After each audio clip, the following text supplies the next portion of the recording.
வாழ்க வையகம், வாழ்க வையகம், வாழ்க வளமுடன்.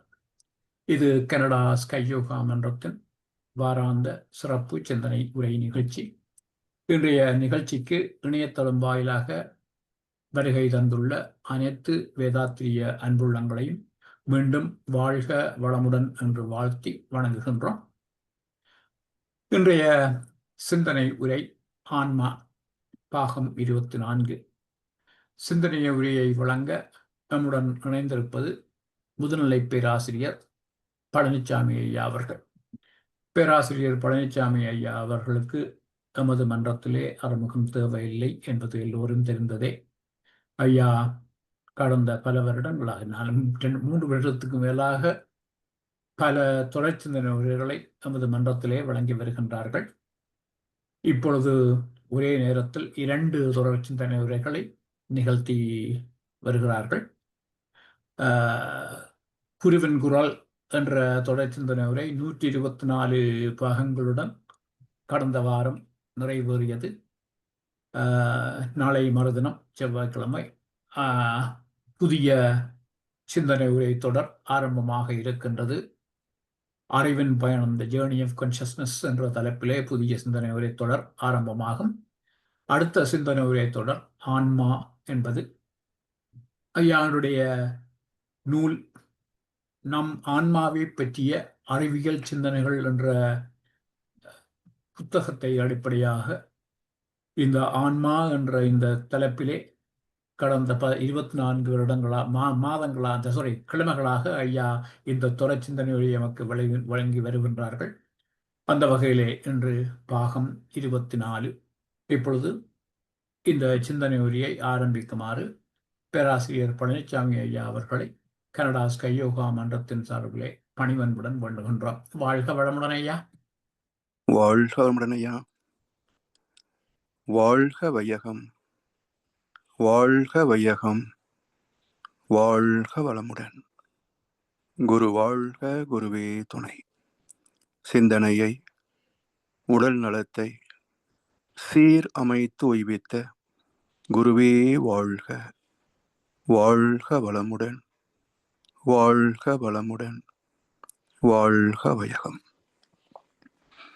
கனடா ஸ்கை யோகா அறக்கட்டளையை சிறப்பாக நடத்தி வருகின்ற ஆன்மீக அன்புள்ளங்கள், குறிப்பாக பேராசிரியர் முனைவர் சிவசங்கர் ஐயா அவர்கள் மற்றும் இந்த நிகழ்ச்சியை தொடர்ந்து சிறப்பித்து வருகின்ற அன்பர்கள் அனைவருக்கும் அருட்தந்தை வேதாத்திரி மகர்ஷி அவர்கள் சார்பாக வாழ்க வளமுடன் என்ற வாழ்த்துக்களையும் எனது அன்பு கலந்த பணிவான வணக்கத்தையும் சமர்ப்பித்து நமது ஆத்மாவை பற்றிய அறிவியல் சிந்தனையின் 24ஆம் பாகத்தில் இன்றைக்கு 2 கருத்துக்களை சிந்திக்க இருக்கின்றோம்.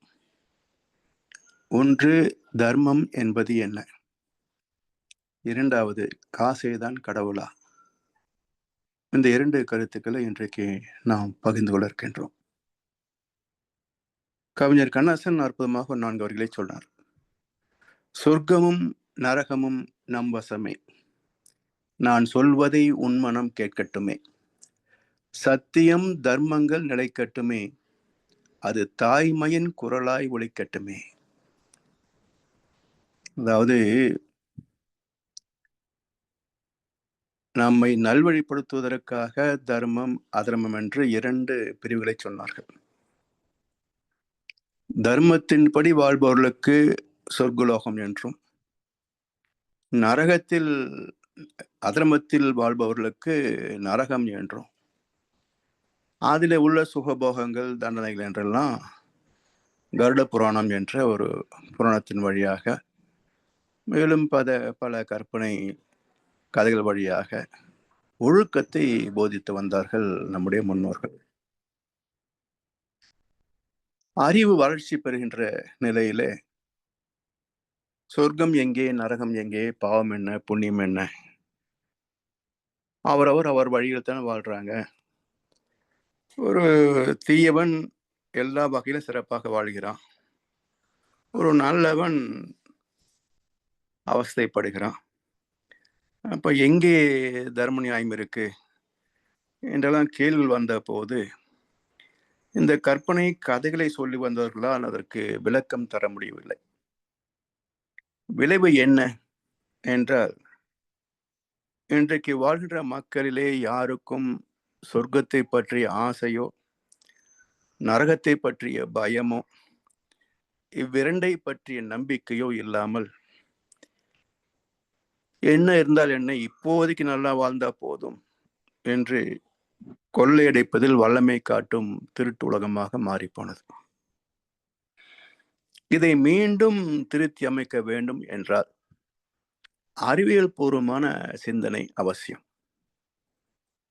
அந்த வகையிலே எங்கோ சொர்க்கம் நரகம் என்று தனியா பிரிவுகள் இல்லை. சொர்க்கமும் நரகமும் நம் வசமே. சுவர் அகம் ஸ்வர்க்கம், நர அகம் நரகம், அகம் பிரம்மாஸ்மி. அப்ப நரன் என்ற இந்த மனித உடலுக்குள் மையம் கொண்டிருக்கின்ற அகம், ஆத்மா, அதான் நரகம். இது விரிந்த நிலையிலே, சுவர் என்றால் விரிந்த நிலை, சுவர் அகமாக பரமாத்மாவாக விரிந்திருக்கின்ற போது அது சுகமான நிலை, பேரின்ப நிலை. இதுல பயணிக்கின்ற ஊடகம் என்ன? மனம்தான். அப்ப மனதை கொண்டே இரண்டு வகையிலே வாழ்க்கையை நடத்துகின்றோம்.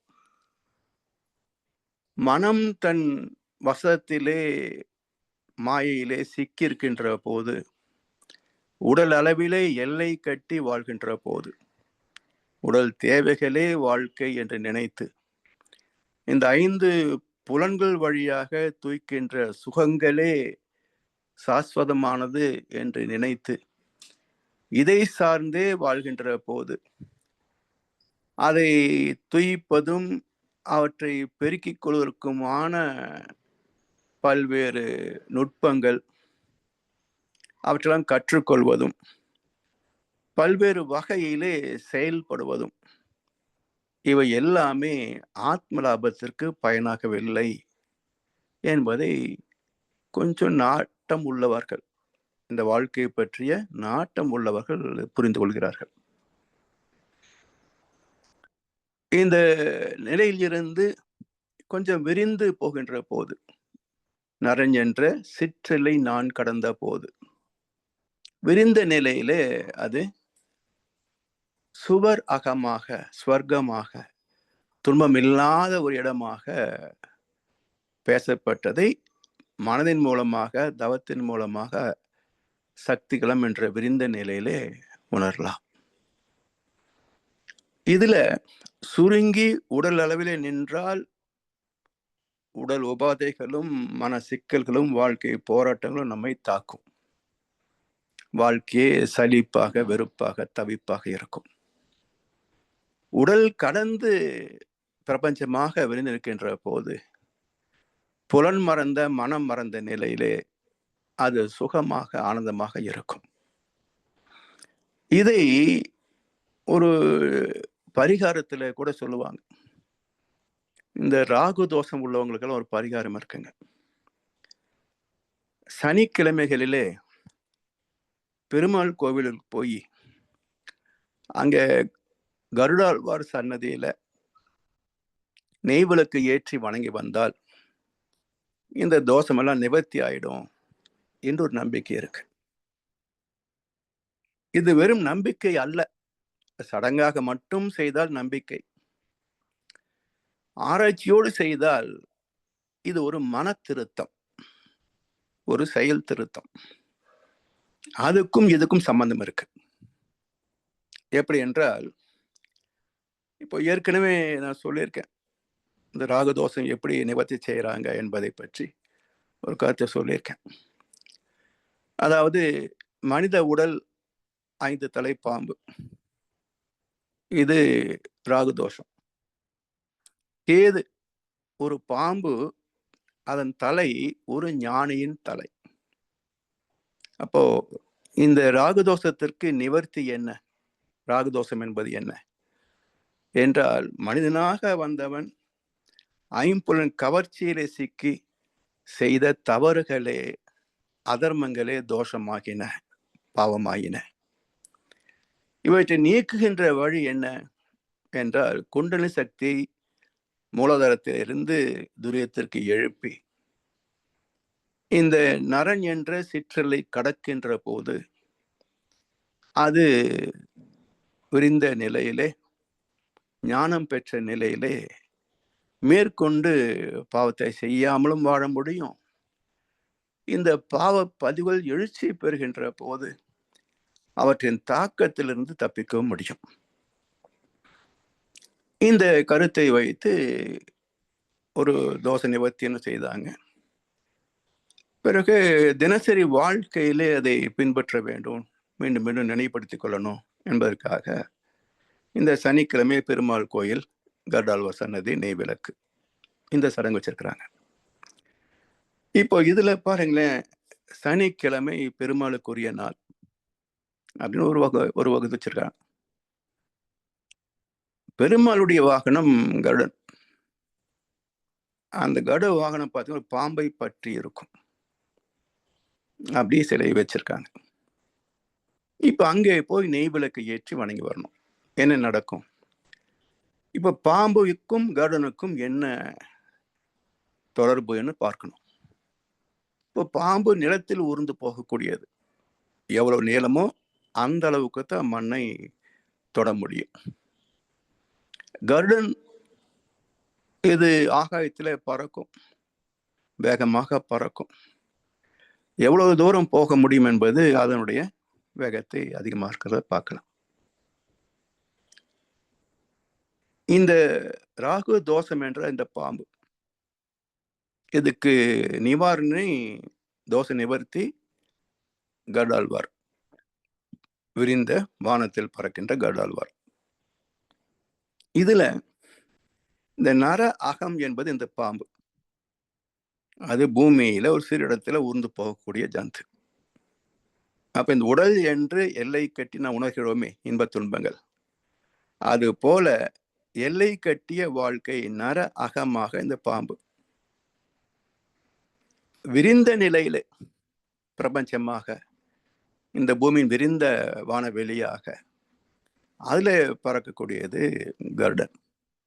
அப்ப அதிலே மனம் வைக்கின்ற போது இந்த சிற்றலை கடந்து போகிறோம், சொர்க்கத்துக்கு போயிடுறோம். இப்போ அடுத்த ஒரு சிந்தனை என்ன? இந்த உடலிலே இருப்பதற்கும் உடல் கடந்து வானத்திலே விரிவதற்கும் என்ன வித்தியாசம் என்றால், அதுக்கு ஒரு சின்ன உதாரணம் பார்க்கலாம். இப்போ ஒரு குவளை தண்ணீர், இதுல ஒரு 2 ஸ்பூன் உப்பை கலக்கிறோம். அந்த தண்ணி குடிக்க முடியுமா? உப்பு கறிக்கும் குடிக்க முடியாது. இப்ப என்ன பிரச்சனை? 2 ஸ்பூன் உப்பு, நல்லா இருந்த தண்ணியில இப்போ 2 ஸ்பூன் உப்பு கலந்ததுனால பிரச்சனையை போச்சு, குடிக்க முடியல.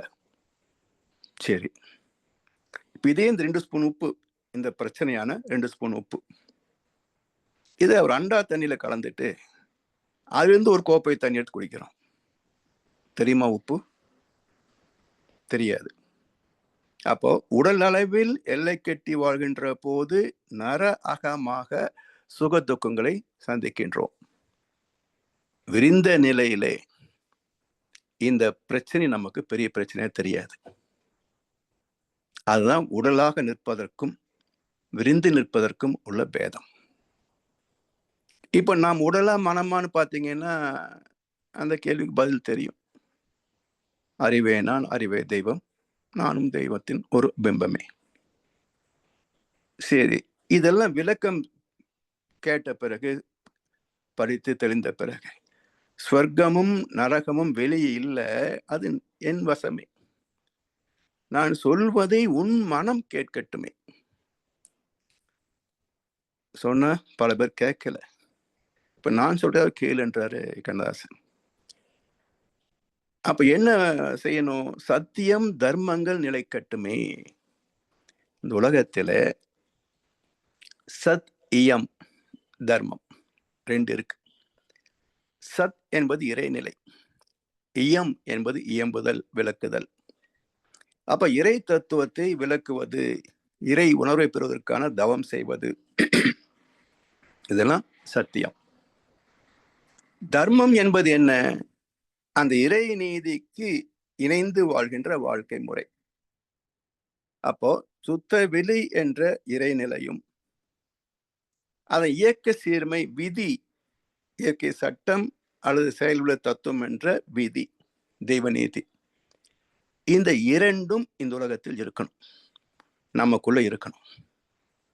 அப்ப இறை உணர்வோடு அந்த இறை நீதியை மதித்துத்தான் வாழ்வேனே தவிர எதன் பொருட்டும் அதிலிருந்து விலக மாட்டேன் என்கின்ற மன உறுதி தர்மம் சார்ந்த வாழ்க்கை. சரி, இது எப்படி நிலைக்கும்? மறந்து போயிட்டு எப்படி நிலைக்கும்? எனக்குள்ளேயே இருந்து கொண்டு இது தாய்மையின் குரலாய் ஒலிக்கட்டுமே. அம்மா கிட்ட இருந்தா வந்தோம். கருவில் இருந்த போது அந்த உணர்வை பார்த்திருக்கிறோம். பிரசவமான பிறகு மறந்து போச்சு. எனவே இயற்கை விதிப்படி ஒரு தாய் தந்தை வழியாக தாயின் கருவிலே வந்து பிரசவமானோம். இது எல்லாமே இந்த இயற்கையினுடைய ஒழுங்கமைப்பு தான். எனவே சத்தியம் தர்மங்கள் நிலைக்கட்டுமே, அது தாய்மையின் குரலாய் தொடர்ந்து நமக்குள் ஒலித்துக் கொண்டிருக்கணும். அந்த தெய்வத்தின் குரலை ஆழ்ந்து அமைதியோடு கேளுங்கள். அது காட்டுகின்ற வழியிலே தைரியமாக செல்லுங்கள். ஒரு குறையும் வராது. அதான் தெய்வத்தின் குரல் என்பார் மகர்ஷி அவர்கள். இப்படி இந்த சத்தியம் தர்மம், இறைநிலையும் இறை நீதியும், இந்த இரண்டையும் இணைந்து வாழ்கின்ற வாழ்க்கை ஆன்மீகம்.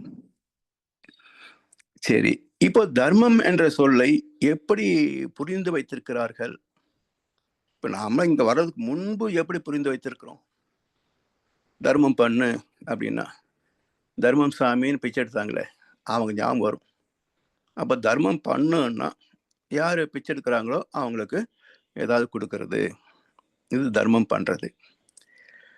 அறம் செய்ய விரும்பு என்றார் அபய பிராட்டியார். அறம் செய்ய விரும்பு, அறம் செய்யின்னு கட்டளையிடல, அறம் செய்ய விரும்பு என்றார். இப்போ இதற்கு என்ன பொருள் கொண்டோம்? இதே தர்மம் என்பதுதான் தமிழ்ல அறம். அப்போ தர்மம் பண்றதுன்னா காசு போடுறது, அது ஏதோ ஒரு பொருளை கொடுப்பது. அதே போல அறம் செய்வது என்றாலும் யாருக்காவது ஒரு உதவி செய்வது. ஆனால் ஔவையார் இதை சொல்லலையே. அறம் செய்ய விரும்பு, விரும்பணும் முதல்ல. அதுக்கப்புறம் தான் அதுக்குரிய முயற்சி வரும், அப்புறம் பயிற்சி வரும், அதுல தேர்ச்சி வரும், அதுல பயன் வரும். அப்ப அறம் என்பது என்ன? அறம் செய்ய விரும்பு. சரி, அறம் என்பது என்ன? காசு போடுறது மட்டும்தானா அப்படின்னா, மகர்ஷி கிட்ட வந்த பிறகுதான் இந்த அறம் என்ற சொல்லுக்கே பொருள் புரிந்தது. என்ன சொல்றார் மகரிஷி? அறம் என்பது என்ன, தர்மம் என்பது என்ன என்றால், பிற உயிர் படுகின்ற சுக துக்க உணர்வுகளை கூர்ந்து அறிவால் ஆராய்ந்து அந்த துன்பத்தை நீக்குவதற்கு அறிவு எழுச்சி பெற்ற முதல் நாள் உலகில் அறம் தோன்றியது. அதை வளர்த்தவர்கள் பெயரால் மதங்கள் தோன்றின. இவ்வளவுதான். இதுல ஆராய்ந்து பார்க்கிற போது பிற உயிர் படுகின்ற சுக துக்க உணர்வுகளை கூர்ந்து ஆராய்ந்து அந்த துன்பத்தை நீக்குவதற்கு அறிவு எழுச்சி பெற்றதே அறம் பிறந்த நேரம். சரி, எழுச்சி பெற்றாச்சு, என்ன செய்யும்? அந்த ஜீவன் எதனால் துன்பப்படுகிறது? பசியா சாப்பாடு கொடுப்போம், நோயா ஒரு மருத்துவம் பார்ப்போம், முடியலையா ஒரு பிரச்சனையில சிக்கி தவிக்குதா அதுக்கு ஒரு மன ஆறுதல் சொல்லுவோம். அப்ப இன்னொரு ஜீவனின் துன்பத்தை நீக்குவது என்ற ஈகை, அறத்தின் முதல் குழந்தை ஈகை. ஈகை என்பது என்ன? கொடுப்பது, ரைட்டு. இந்த ஈகை 3 பிரிவாக பிரிக்கலாம். ஒன்று பொருளால் உதவி செய்வது, அடுத்தது நமது உழைப்பால் நிக்க முடியல, மருத்துவமனைக்கு போக முடியல, கை தாங்கள் கொண்டு போய் விடுறோம் இல்லையா? அப்ப உடல் உழைப்பால், அறிவுரையால், அனுபவத்தின் அறிவுரையால், இப்படி பொருளால், உழைப்பால், அறிவுரையால் 3 வகையிலேயும் இன்னொரு ஜீவனின் துன்பத்தை நீக்குவதற்கு உதவி செய்வது ஈகை. முதல் குழந்தை, முதல் கோட்பாடு. இதன் மறுபக்கம் என்ன? நான் சம்பந்தம் இல்லை, என்னமோ காரணம் கஷ்டப்படுது, அதுக்கு ஏதோ முடிஞ்சத உதவி செய்யறேன். அப்ப இதன் மறுபக்கம் என்ன? என்னால் யாருக்கும் எந்த வகையிலையும் துன்பம் வரக்கூடாது. அதுக்கு பேரு ஒழுக்கம். எண்ணம், சொல், செயலால் தனக்கோ பிறருக்கோ தற்காலத்திலேயோ பிற்காலத்திலேயோ உடலுக்கோ மனதுக்கோ நன்மையே தரக்கூடிய ஒழுக்கம். அப்ப ஈகையின் மறுபக்கம் ஒழுக்கம். சரி, பசிக்குதா, இது நான் போய் சாப்பிட்டு வந்துடுறேன் அப்படின்னு அவர் பசி தீருமா?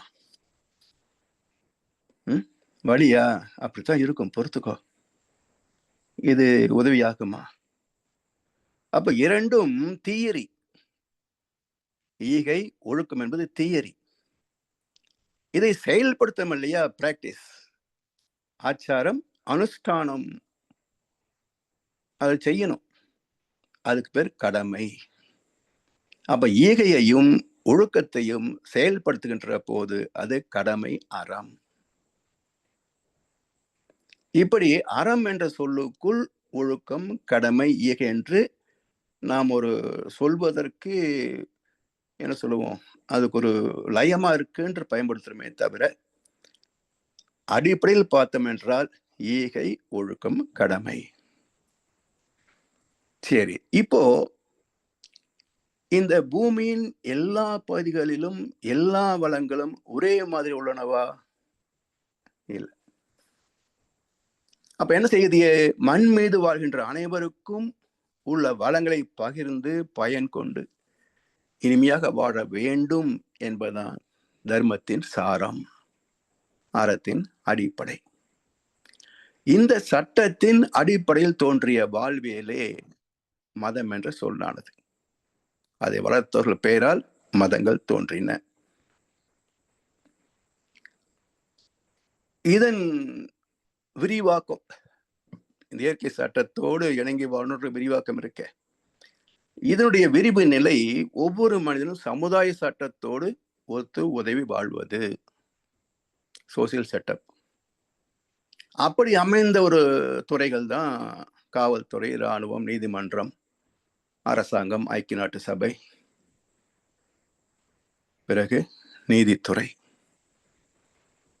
சரி, இந்த இறைவனை உணராமல் இறை நீதி புரியுமா?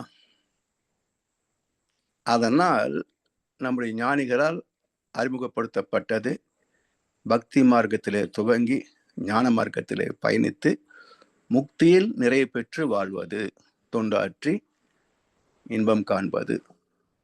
இதான் பக்தி, ஞானம், முக்தி. இதன் அடிப்படையில பார்க்கின்ற போது இந்த ஈகை, ஒழுக்கம், கடமை, அதை வலுப்பெருந்து என்ன சொல்றாரு? உற்ற நோய் நோன்றல், உயிருக்கு உருகன் செய்யாமை, அற்றே தவத்திற்கு ஒரு. இதைத்தான் மகர்ஷி அவர்கள் இரண்டொழுக்க பண்பாடாக நமக்கு கொடுத்திருக்கிறாங்க.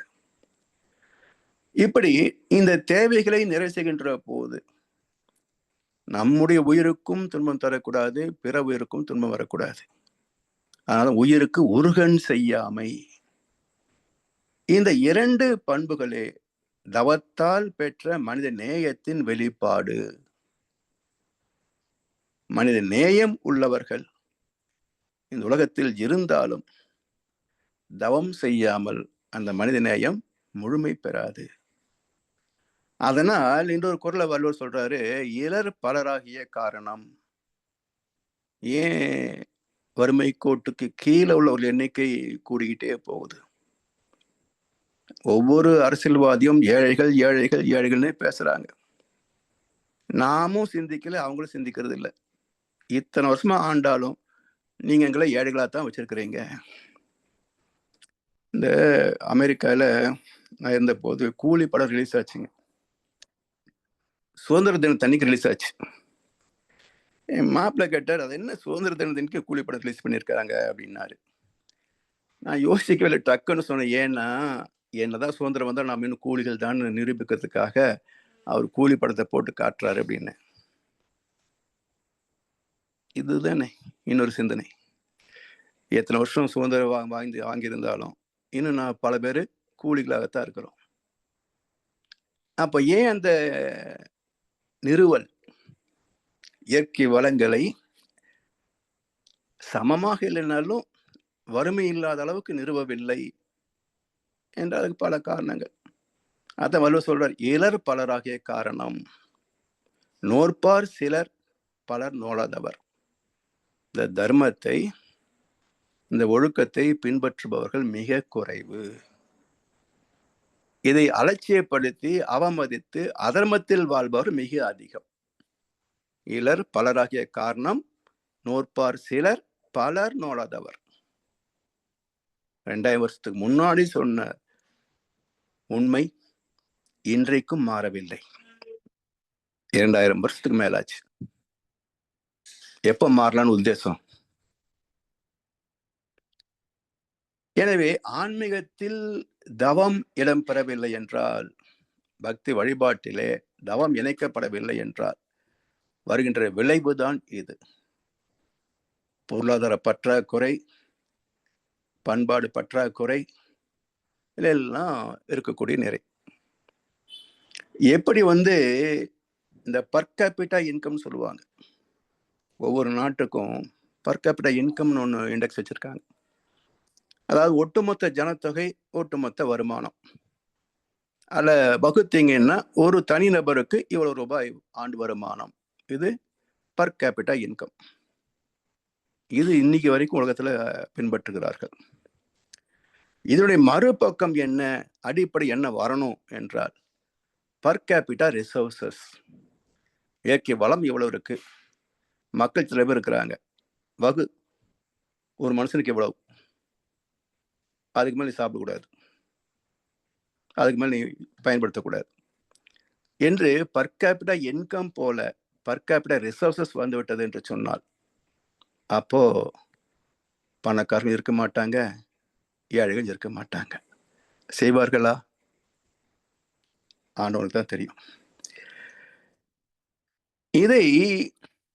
இது ஏன் செய்ய முடியல என்றால் இயற்கை பற்றிய ஒரு தெளிவு இல்லை. அதாவது என்னதான் சம்பாதிச்சு சேர்த்து வச்சாலும் எவ்வளவு வேணும் சொல்லுங்க. சாமி சொல்லுவாங்க, வயிற்றுக்கு மேல சாப்பிட முடியாது. அந்த கிளைமேட்டிக் கண்டிஷன், குளிர்னா 2 செட்டு போட்டுக்கலாம், வெயிலா இருந்தா ஒரு காட்டன் ட்ரெஸ் போட்டுக்கலாம், அதுக்கு மேல ட்ரெஸ் போட முடியாது. உட்காந்து 2க்கு 2, படுத்தா 6க்கு 2, நின்னா 1க்கு 1, இதுக்கு மேல எத்தனை ஏக்கர்ல பங்களா கட்டினாலும் அளக்க முடியாது, உட்கார முடியாது, பயன்படுத்த முடியாது. இவ்வளவுதானே. அப்ப இந்த கணக்கு தெரியாத போது இந்த இயற்கை வளங்கள் போதாதோ, நாளைக்கு இல்லைன்னா என்ன பண்றது என்று ஒவ்வொருவரும் எடுத்து வைக்கிற போதுதானே இலர் பலராகிய காரணம். அப்போ இது ஏன் வருது? இயற்கை அழுதால் உலகம் செழிக்கும், மனிதன் அழுதால் இயற்கை சிரிக்கும். உனக்கு என்னடா குறை வச்சேன்? எல்லாம் கொடுத்துருக்கிறேன், அதை பயன்படுத்துகின்ற அறிவையும் கொடுத்துருக்கின்றேன், உடல் ஆற்றலையும் கொடுத்துருக்கின்றேன், நீ என்ன வேணும் உனக்கு? எப்ப பாரு எங்கிட்டே பிச்சை எடுக்கிறிய என்று இறைவன் வாயிருந்து கேட்கிறா இருந்தா கேட்க மாட்டானா?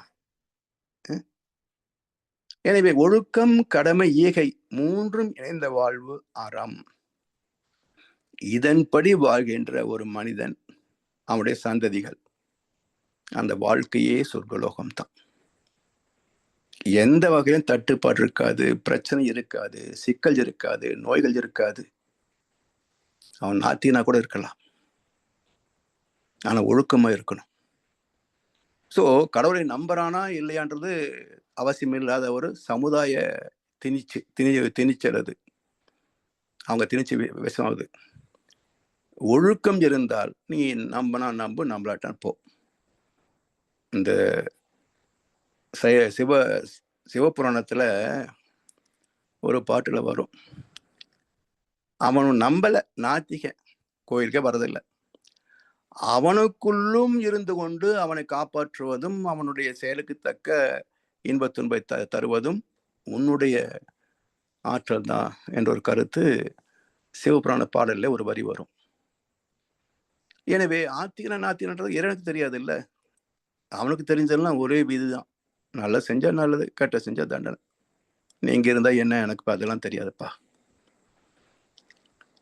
எனவே சுருக்கமா சொன்னா ஒழுக்கம், கடமை, ஈகை. இந்த கடமை யோசிச்சு பார்க்கணும். சாமிஜி தெளிவா உதாரணம் சொல்லுவார், கடன் கூட்டல் மை கடமை, due to the society is duty. அவ்வளவுதான்.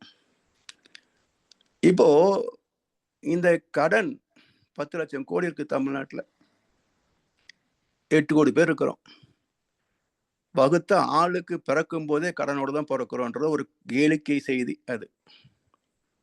ஆனா தத்துவ ரீதியாக பார்த்தாலும் ஒரு குழந்தையின் பிறப்புக்கு தாய் தந்தை காரணம் என்றாலும் ஒரு சுகப்பிரசவத்திற்கு மருத்துவமனை, மருத்துவர், தாதியர், மருந்து, மாத்திரை எல்லாம் வேணும்.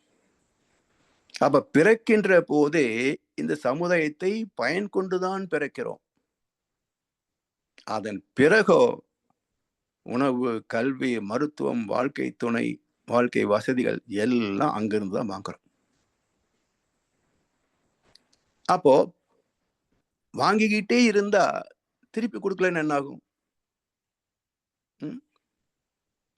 அதாவது நெடுங்கடலும் தண்ணீர்மை குன்றும், தடிந்தெழி தான் நல்காதாகிவிடேன். நெடும் கடல், பூமியை விட நிலப்பகுதியை விட கடல் தான் பெருசு. அவ்வளவு பெரிய கடல் வத்தி போயிடும். எப்போ? தடிந்தெழி தான் நல்காதாகிவிடேன். கனத்த கருமேகங்கள் மழையாக மீண்டும் பெரிய பொய்ய விழ என்றால் கடல் வத்தி போயிடும். சூரிய வெப்பம் ஆவியாகிட்டே போகுது,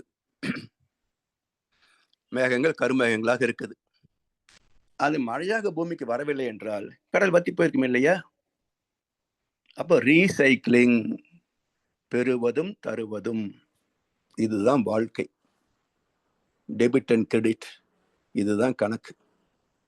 எடுத்துக்கிட்டே இருக்க முடியாது, கொடுத்துக்கிட்டே இருக்க முடியாது. எடுத்தும் கொடுத்தும் வாழ்பவனே மனிதன். அதான் அந்த கணக்கு ஒன்று சொல்லுவேனே, எடுப்பது அதிகம், கொடுப்பது இல்லை. நம்ம மந்திரி மாதிரி. இல்லைன்னா அவன் திருடன்.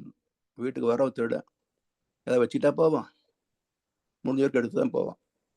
அப்ப எடுப்பது அதிகம், கொடுப்பதே இல்லை என்றால் அவன் திருடன். எடுப்பது அதிகம், கொடுப்பது குறைவு, கடன்காரன். எடுப்பது குறைவு, கொடுப்பது அதிகம், கர்ணன். எடுப்பதே இல்லை, கொடுப்பது மட்டுமே இறைவன்.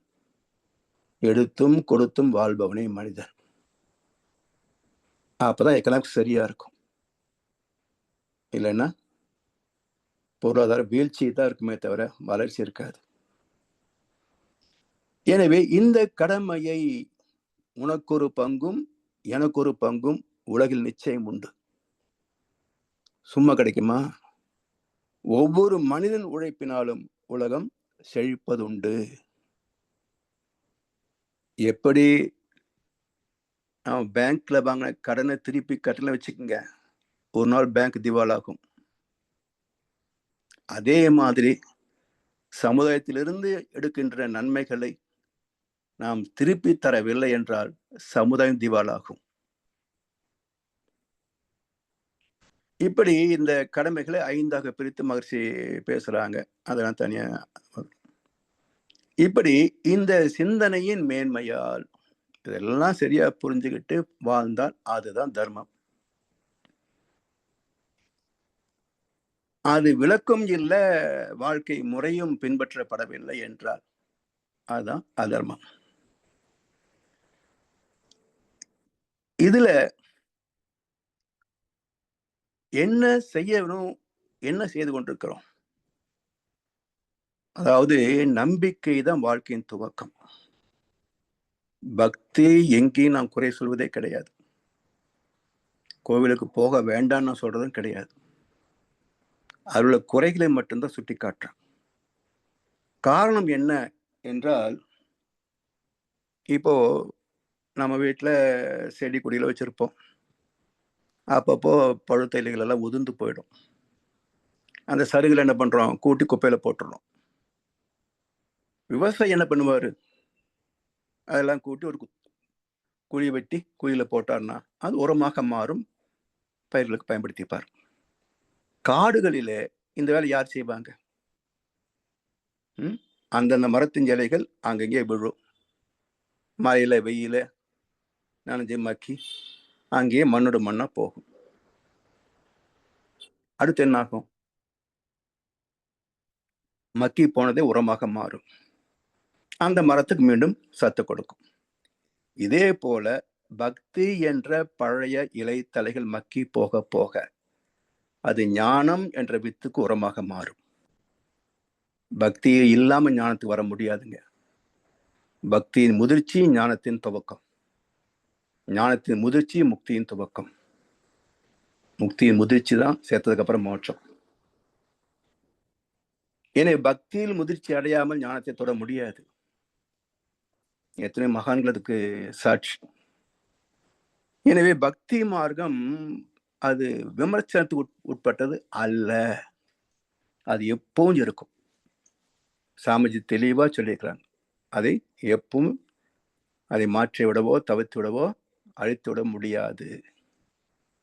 அது நிச்சயம் ஒவ்வொரு சமுதாயத்துக்கும் அவசியம். அதிலிருந்து ஞான மார்க்கத்துக்கு வரணும்.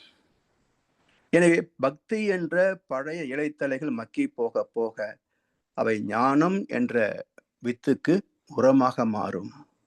அந்த உரத்தில் ஞான விதை விருட்சமாக வளர்ச்சி பெறும். அந்த விருட்சத்தில் மோட்சம் கிடைக்கும். இப்படி வாழ்வின் நோக்கம் என்பதை மகிழ்ச்சி என்ன சொல்றாங்க? Survival, enjoyment and perfection. உயிர் வாழ்வது, உலக சுகங்களை அளவு முறையோடு துய்ப்பது, அறிவிலே முழுமை பெற்று இறை உணர்வை பெற்று நிறைவு பெறுவது. அப்பதான் உடல் திருப்தி, மன திருப்தி, பொருள் திருப்தி, ஆத்ம திருப்தி நான்கும் நிறைவு பெற்று விட்டால் வாழ்க்கை முழுமை. இந்த நான்கில் எது ஒன்று எந்த அளவுக்கு குறைப்பட்டாலும் வாழ்க்கை குறைந்த வாழ்க்கை தான், குறைப்பட்ட வாழ்க்கை தான். So satisfied life is more valuable than successful life. ஒரு நிறைவான முழுமையான வாழ்க்கையே சாதனை வாழ்க்கை விட நிம்மதியானது, சாஸ்வதமானது, இறைத்தன்மை வாய்ந்தது. சரி, இப்ப அடுத்தது இந்த தர்மத்தை குலைக்கின்ற மனோபாவம் என்ன என்றால் காசு காசு காசு காசு. உலகத்துல கூட பரவாயில்லைங்க. இங்க நம்ம இந்தியாவில் நான் நார்த்து அந்த பக்கம் கொஞ்சம் சுற்றி இருக்கிறேன். பீகார், யூபி, எம்பி, கொஞ்சம் வெஸ்ட் பெங்கால், அப்புறம் ஆந்திராவுடைய சில பகுதிகள் இப்படிலாம் சுற்றி இருக்கேன். இப்போது தமிழ்நாட்டிலேயும் மன்றத்தில் பல பகுதியில் போயிருக்கிறோம். இப்போ கோயம்புத்தூரையும் பார்த்துட்ருக்குறோம். எல்லா மனிதனுடைய வாழ்க்கையின் குறிக்கோள் என்ன அப்படின்னு கேட்டீங்கன்னா, சொத்து சேர்த்து வளர்ச்சி என்பது என்னன்னு சொன்னா, போன வருஷம் எத்தனை கோடி சொத்து, இந்த வருஷம் இன்னும் எத்தனை கோடி சேர்ந்துருக்குது, நல்ல வளர்ச்சிங்க. நம்ம லைஃப் நல்ல டெவலப்மெண்ட். சும்மா சின்ன கடை தான் போட்டேன், இன்னைக்கு உலகம் பூரா பிரான்ச் வச்சிருக்கிறேன், நல்ல டெவலப்மெண்ட். சரி, அவராவது சமுதாயத்துக்கு தொண்டு செய்யறாருன்னு வச்சுங்களேன். அதாவது இந்த பணம் தான் மனிதனை துரத்தி கொண்டே இருக்கிறது.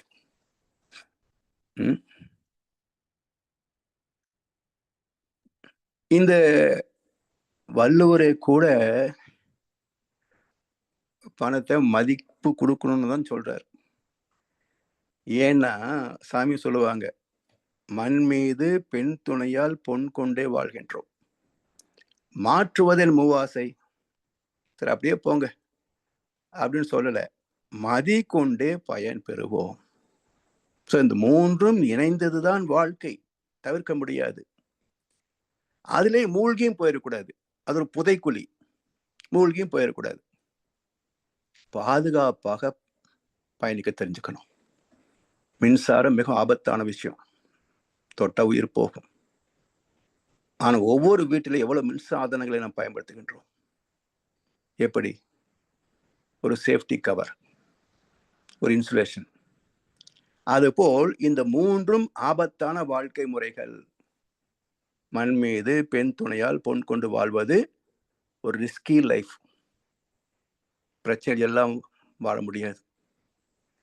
இவற்றை எப்படி சந்திப்பது என்றால், ஆன்மீகம் என்ற இன்சுலேஷன் வைத்துக் கொண்டு இந்த ஆபத்தான வாழ்க்கையை பாதுகாப்பாக வாழ்ந்துவிடலாம். அப்படி அருள் இல்லார்க்கு அவ்வுலகம் இல்லை, பொருள் இல்லார்க்கு இவ்வுலகம் இல்லாக யாங்கு என்று தீர்ப்பை எழுதிவிட்டார் வள்ளுவ பெருந்தகை. பணம் இருந்தா தான் என் வாழ்க்கை. கோயிலுக்கு போனா கூட காசு இருந்தா தான் உள்ள போக முடியும். இல்லைன்னா ஒரு விழாவை சிறப்பிக்க முடியாது. சரி, இது மட்டும்தான் வாழ்க்கையா? பணம் இருந்தா போதுமா, வாழ்க்கை முழுமையாக்கி விடுமா அப்படின்னா, இந்த உலகத்துக்கு, பூமி வாழ்க்கைக்கு இது அவசியம். சேர்த்து மேல போகும்போது அருள் இருக்கணும். அருள் இல்லார்க்கு அவ்வுலகம் இல்லை. சொர்க்கத்து கேட் மூடிடுவான். Not allowed. இந்திரன் இவனை தள்ளி விட்ட மாதிரி, யாரு இந்த விஸ்வாமித்திர கதையில வருமே, திருசங்கு, அங்க திருசங்கு தள்ளி விட்ட மாதிரி நம்மளை தள்ளி விட்டுருவான். அப்ப அங்க போகணும்னு சொன்னா, அங்க சொர்க்கம் எதுவும் கிடையாது. வள்ளுவர் என்ன சொல்ல வர்றாருன்னா, எர்த் பவுண்ட் சோல்னு சொல்றோம் பாருங்க, பூமி சார்ந்த ஒரு ஆத்மாக்கள். அப்படி இல்லாம இது பூமியை கடந்து பிரபஞ்ச அளவுக்கு போகணும், அதான் அவ்வுலகம். அங்க போகணும்னு சொன்னா அருள் இல்லாமல் முடியாது. சரி, சாகும்போது தானே வேணும் அப்படின்னா, இந்த ட்ரெயின்ல போகும்போது இந்த ஃபுட் சர்வீஸ் கொடுப்பாங்க பாருங்க, அந்த ஸ்டேஷன்ல வந்து கரெக்டா நமக்கு சீட்டுக்கு வந்து சாப்பாடு கொடுத்துட்டு போயிடுவாங்க. அது மாதிரி ஒரு ஸ்விக்கி சர்வீஸ் அங்க மேலோத்து போகும்போது கிடைக்குமான்னு சொன்னா, அப்படி எந்த ப்ரொவிஷன் இல்லை. இங்கேயே தான் டிக்கெட் வாங்கி ஆகணும். சொர்க்கத்துக்கா நரகத்துக்கா டிக்கெட்டு இங்கேயே போட்டாகணும். ஆந்தியே வாங்கிக்கலாம் சொன்னா டிக்கெட்லெஸ் சொல்லி கீழே தள்ளி விட்டுருவாங்க. எனவே அங்க போறதுக்கு என்ன செய்வது? வாழ்கின்ற போது ரெண்டு பக்கம் வாழ்ந்துடணும். வாழ்கின்ற போது ரெண்டு பக்கம் வாழ்ந்துடணும். ஒன்று பொருள் பக்கம், இன்னொன்று அருள் பக்கம். இதை நாம பயன்படுத்துற பணத்திலேயே காட்டிட்டாங்க. அது தெரிஞ்சு செஞ்சாங்களா தெரியாம செஞ்சாங்களான்னு தெரியாது, ஆனா தத்துவம் அதுல இருக்கு. என்னுடைய பேங்கிங் சர்வீஸ்ல ஒரே ஒரு முறை ரிசர்வ் பேங்க் நோட்டு வந்த போது, ₹1 தாள்ங்க அப்பெல்லாம், இப்ப ₹1 வரதில்லை, ₹1 தாள். அதுல ஒரு நோட்டு ஒரு பக்கம் அச்சாகல. அது எல்லாரும் பார்த்து எனக்கு எனக்கு எனக்கு பிச்சுக்கிட்டாங்க. அப்புறம் யாருக்கிட்ட போய் சேர்ந்துச்சுன்னு தெரியல. ஸோ ரிசர்வ் பேங்க்ல இருந்து அப்படி ஒரு நோட் வரவே வராது. அது பிரீமியர் நோட்டு சொல்லி ஏகப்பட்ட காசுக்கு விற்கலாம். சரி, அதே மாதிரி எல்லா நோட்டும் அடிச்சா செல்லுமா? பாதி நோட்டு அடிச்சா அப்ப என்ன அர்த்தம்? நாம் பயன்படுத்துகின்ற காசுக்கே ரெண்டு பக்கம் அச்சாகவில்லை என்றால், ஒரு பக்கம் மட்டுமே அச்சாகி இருக்கிறது என்று சொன்னால் அது செல்லா காசு. அதே போல பொருள் என்ற ஒரு பக்கத்தை மட்டும் வாழ்ந்துவிட்டு அருள் என்ற மறுபக்கத்தை வாழவில்லை என்றால் இந்த வாழ்க்கையும் ஒரு செல்லா காசு தாங்க. இந்த வாழ்க்கையும் ஒரு செல்லா காசு தான். எத்தனை கோடி பணம் இருந்தாலும் 10 ரூபா பாலாஜி தான். இல்லையா?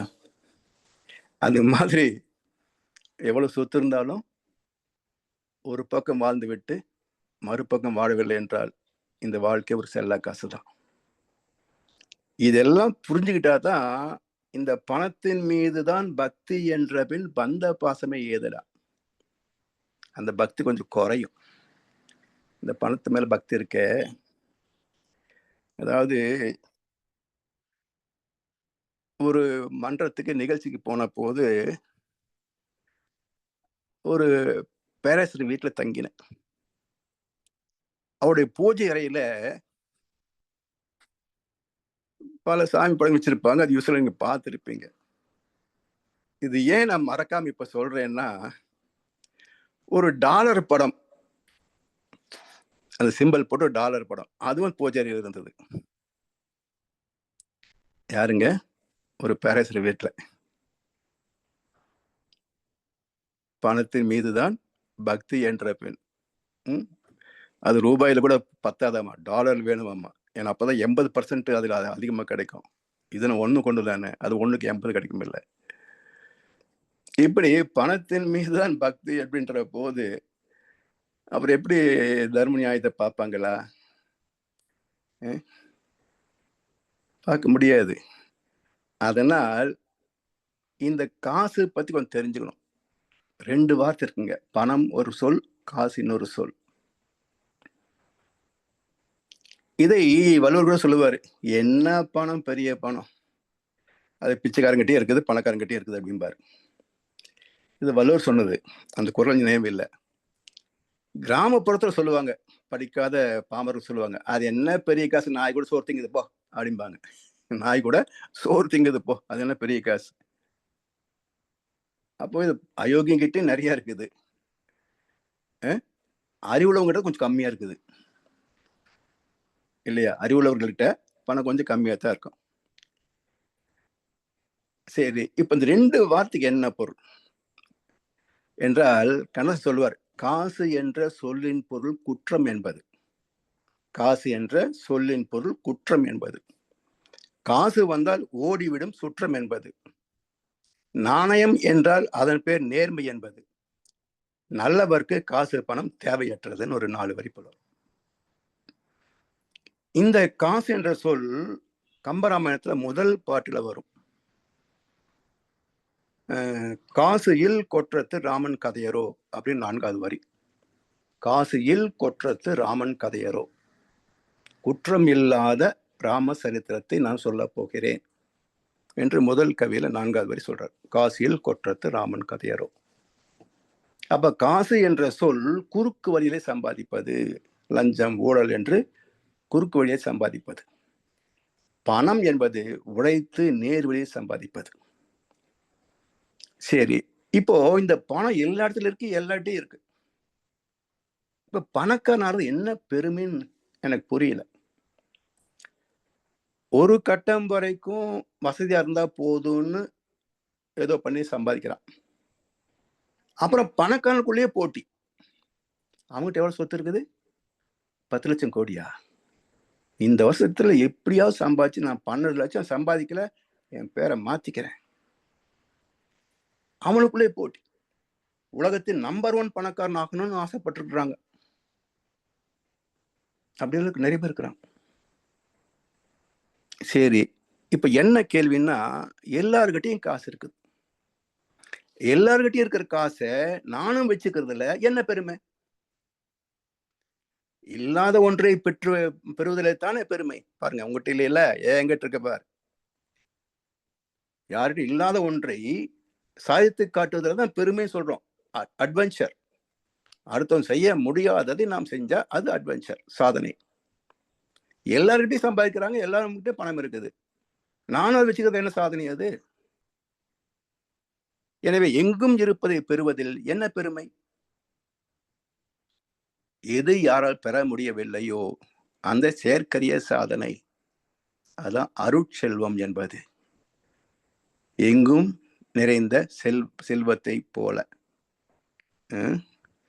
பணம் பாதாளம் வரைக்கும் பாயின்றான் பாருங்க. அது மாதிரி எங்கும் நிறைந்த செல்வத்தை போல அதையும் கடந்து நீக்கமர நிறைந்த திருவருளை உணர்வதே நிறைவு, பணிவு, சரணாகதி. எனவே அருளும் பொருளும் இணைந்ததே வாழ்க்கை, அர்த்தமுள்ள வாழ்க்கை, அழகான வாழ்க்கை, நிறைவான வாழ்க்கை என்கிறார் வள்ளுவர். ஆனா இந்த பணத்துக்கும் பண்புக்கும் இடையே நடக்கும் போட்டியில் பணமே வெல்கிறது. இந்த பணத்துக்கும் பண்புக்கும் இடையில் நடக்கின்ற போட்டியில யார் ஜெயிக்கிறாங்க என்றால் எப்பவும் பணம் தான் ஜெயிக்குது. மகரிஷி ஒரு கவிதை சொல்லுவாங்க, பணத்துக்கும் பண்புக்கும் நடக்கும் போட்டியில் குணத்தில் மனிதர் குறைந்தோர் ஆகிறார். குணத்தில் மனிதர் குறைந்தோர் ஆகிறார். கண்ணதாசன் அழகாக ஒரு பாட்டுல சொல்லுவார், உழைப்பினிலே வாழ்ந்து விட்டால் வறுமையும் இல்லை, கடன்களும் இல்லை, குற்றமும் இல்லை. உழைப்பினிலே வாழ்ந்து விட்டால். பணம் இல்லாத ஒரு உலகம் வந்துருச்சுன்னா எல்லாம் எல்லாருக்கும் கிடைக்கும். அந்த பணத்தை கண்டுபிடிச்சது ஒரு வசதிக்காக, ஆனால் அது மிக பெரும் இன்னல் தருகிறது என்கிறார் மகர்ஷி ஒரு கவியில. எனவே இந்த பணத்தை ஏற்கனவே சொன்னது போல புண்ணியம்தான் பணமாக மாறுகிறது. அதனால் அதுக்கு ஒரு மதிப்புண்டு. பொருள் அல்லாதவரையும் பொருள் என செய்யும் பொருள் அல்லது இல்லை பொருள். இதே இந்த இந்த திருக்குறளை அப்படியே கவிஞர் காமு ஷெரீப் அவர்கள் ஒரு பாட்டு சொல்வார், ஒன்னும் தெரியா ஆளானாலும் பணம் இருந்தாலே அவனை உயர்த்து பேச மனித கூட்டம் நாளும் தப்பாதே. என்ன அறிவு இருந்திட்டாலும் பணம் இல்லாத ஆளை உலகம் எந்த நாளும் மனிதனாக மதிக்க மாட்டாதே. பணம் பந்தியிலே, குணம் குப்பையிலே. இதை பார்த்து அறிந்து நடக்காதவன் மனிதன் இல்லை, பிழைக்கும் மனிதன் இல்லை அப்படிம்பார். அது மாதிரி இது ஒரு மியூசிக்கல் சேர். எப்படி பிடிக்கிறது, யாரு பிடிக்கிறதுன்ற ஒரு மியூசிக்கல் சேர். இந்த பணத்தை சுத்தியே ஓடுற ஒரு மியூசிக்கல் சேர் விளையாட்டு தான் வாழ்க்கை. அதனால விருப்பம் இல்லை என்றாலும் இது தவிர்க்க முடியாத விளையாட்டு. வெளியேற முடியாது, தப்பிக்கவும் முடியாது. ஆனால் பணம் பிரச்சனையா என்று ஒரு கேள்வி வருகின்ற போது பணம் பிரச்சனை இல்லை. அந்த பணத்தின் மீது வைக்கின்ற பக்தி தான் பிரச்சனை. இரண்டாவது, அந்த பணத்தை சரியான முறையில் கையாள தெரியவில்லை என்றால் மிக பெரும் பிரச்சனை. எப்படி பணம் இல்லை என்றால் வாழ்க்கை இல்லை என்பது உண்மையோ, அதைவிட பல மடங்கு சத்தியமானது பணமே வாழ்க்கை அல்ல என்பதும். அதை வள்ளுவர் சொல்றாரு, நல்லார்கண் பட்ட வறுமையின் இன்னாதே கல்லார்கண் பட்ட திரு. நல்லார்கண் பட்ட வறுமையின் இன்னாதே கல்லார்கண் பட்ட திரு. ஒரு நல்லவர் அறிவுடையவனுடைய வறுமை சமுதாயத்திற்கோ யாருக்கும் எந்த வகையிலும் துன்பம் தராது. மகிழ்ச்சி வறுமையில தான் இருந்தார். யாராவது ஏமாத்தினாரா? தன் உழைப்பால் தகுதிகளை வளர்த்து கொண்டு உழைத்து தான் வசதிக்கு வந்தாரே தவிர யார்கிட்டையும் கடன் வாங்கி ஏமாத்தி எல்லாம் வரல. ஆனா கல்லார்கண் பட்ட திரு. அயுக பசங்க கிட்ட காசு சேர்ந்துருச்சுன்னு சொன்னா அவன் என்னெல்லாம் செய்வான் தெரியுங்களா?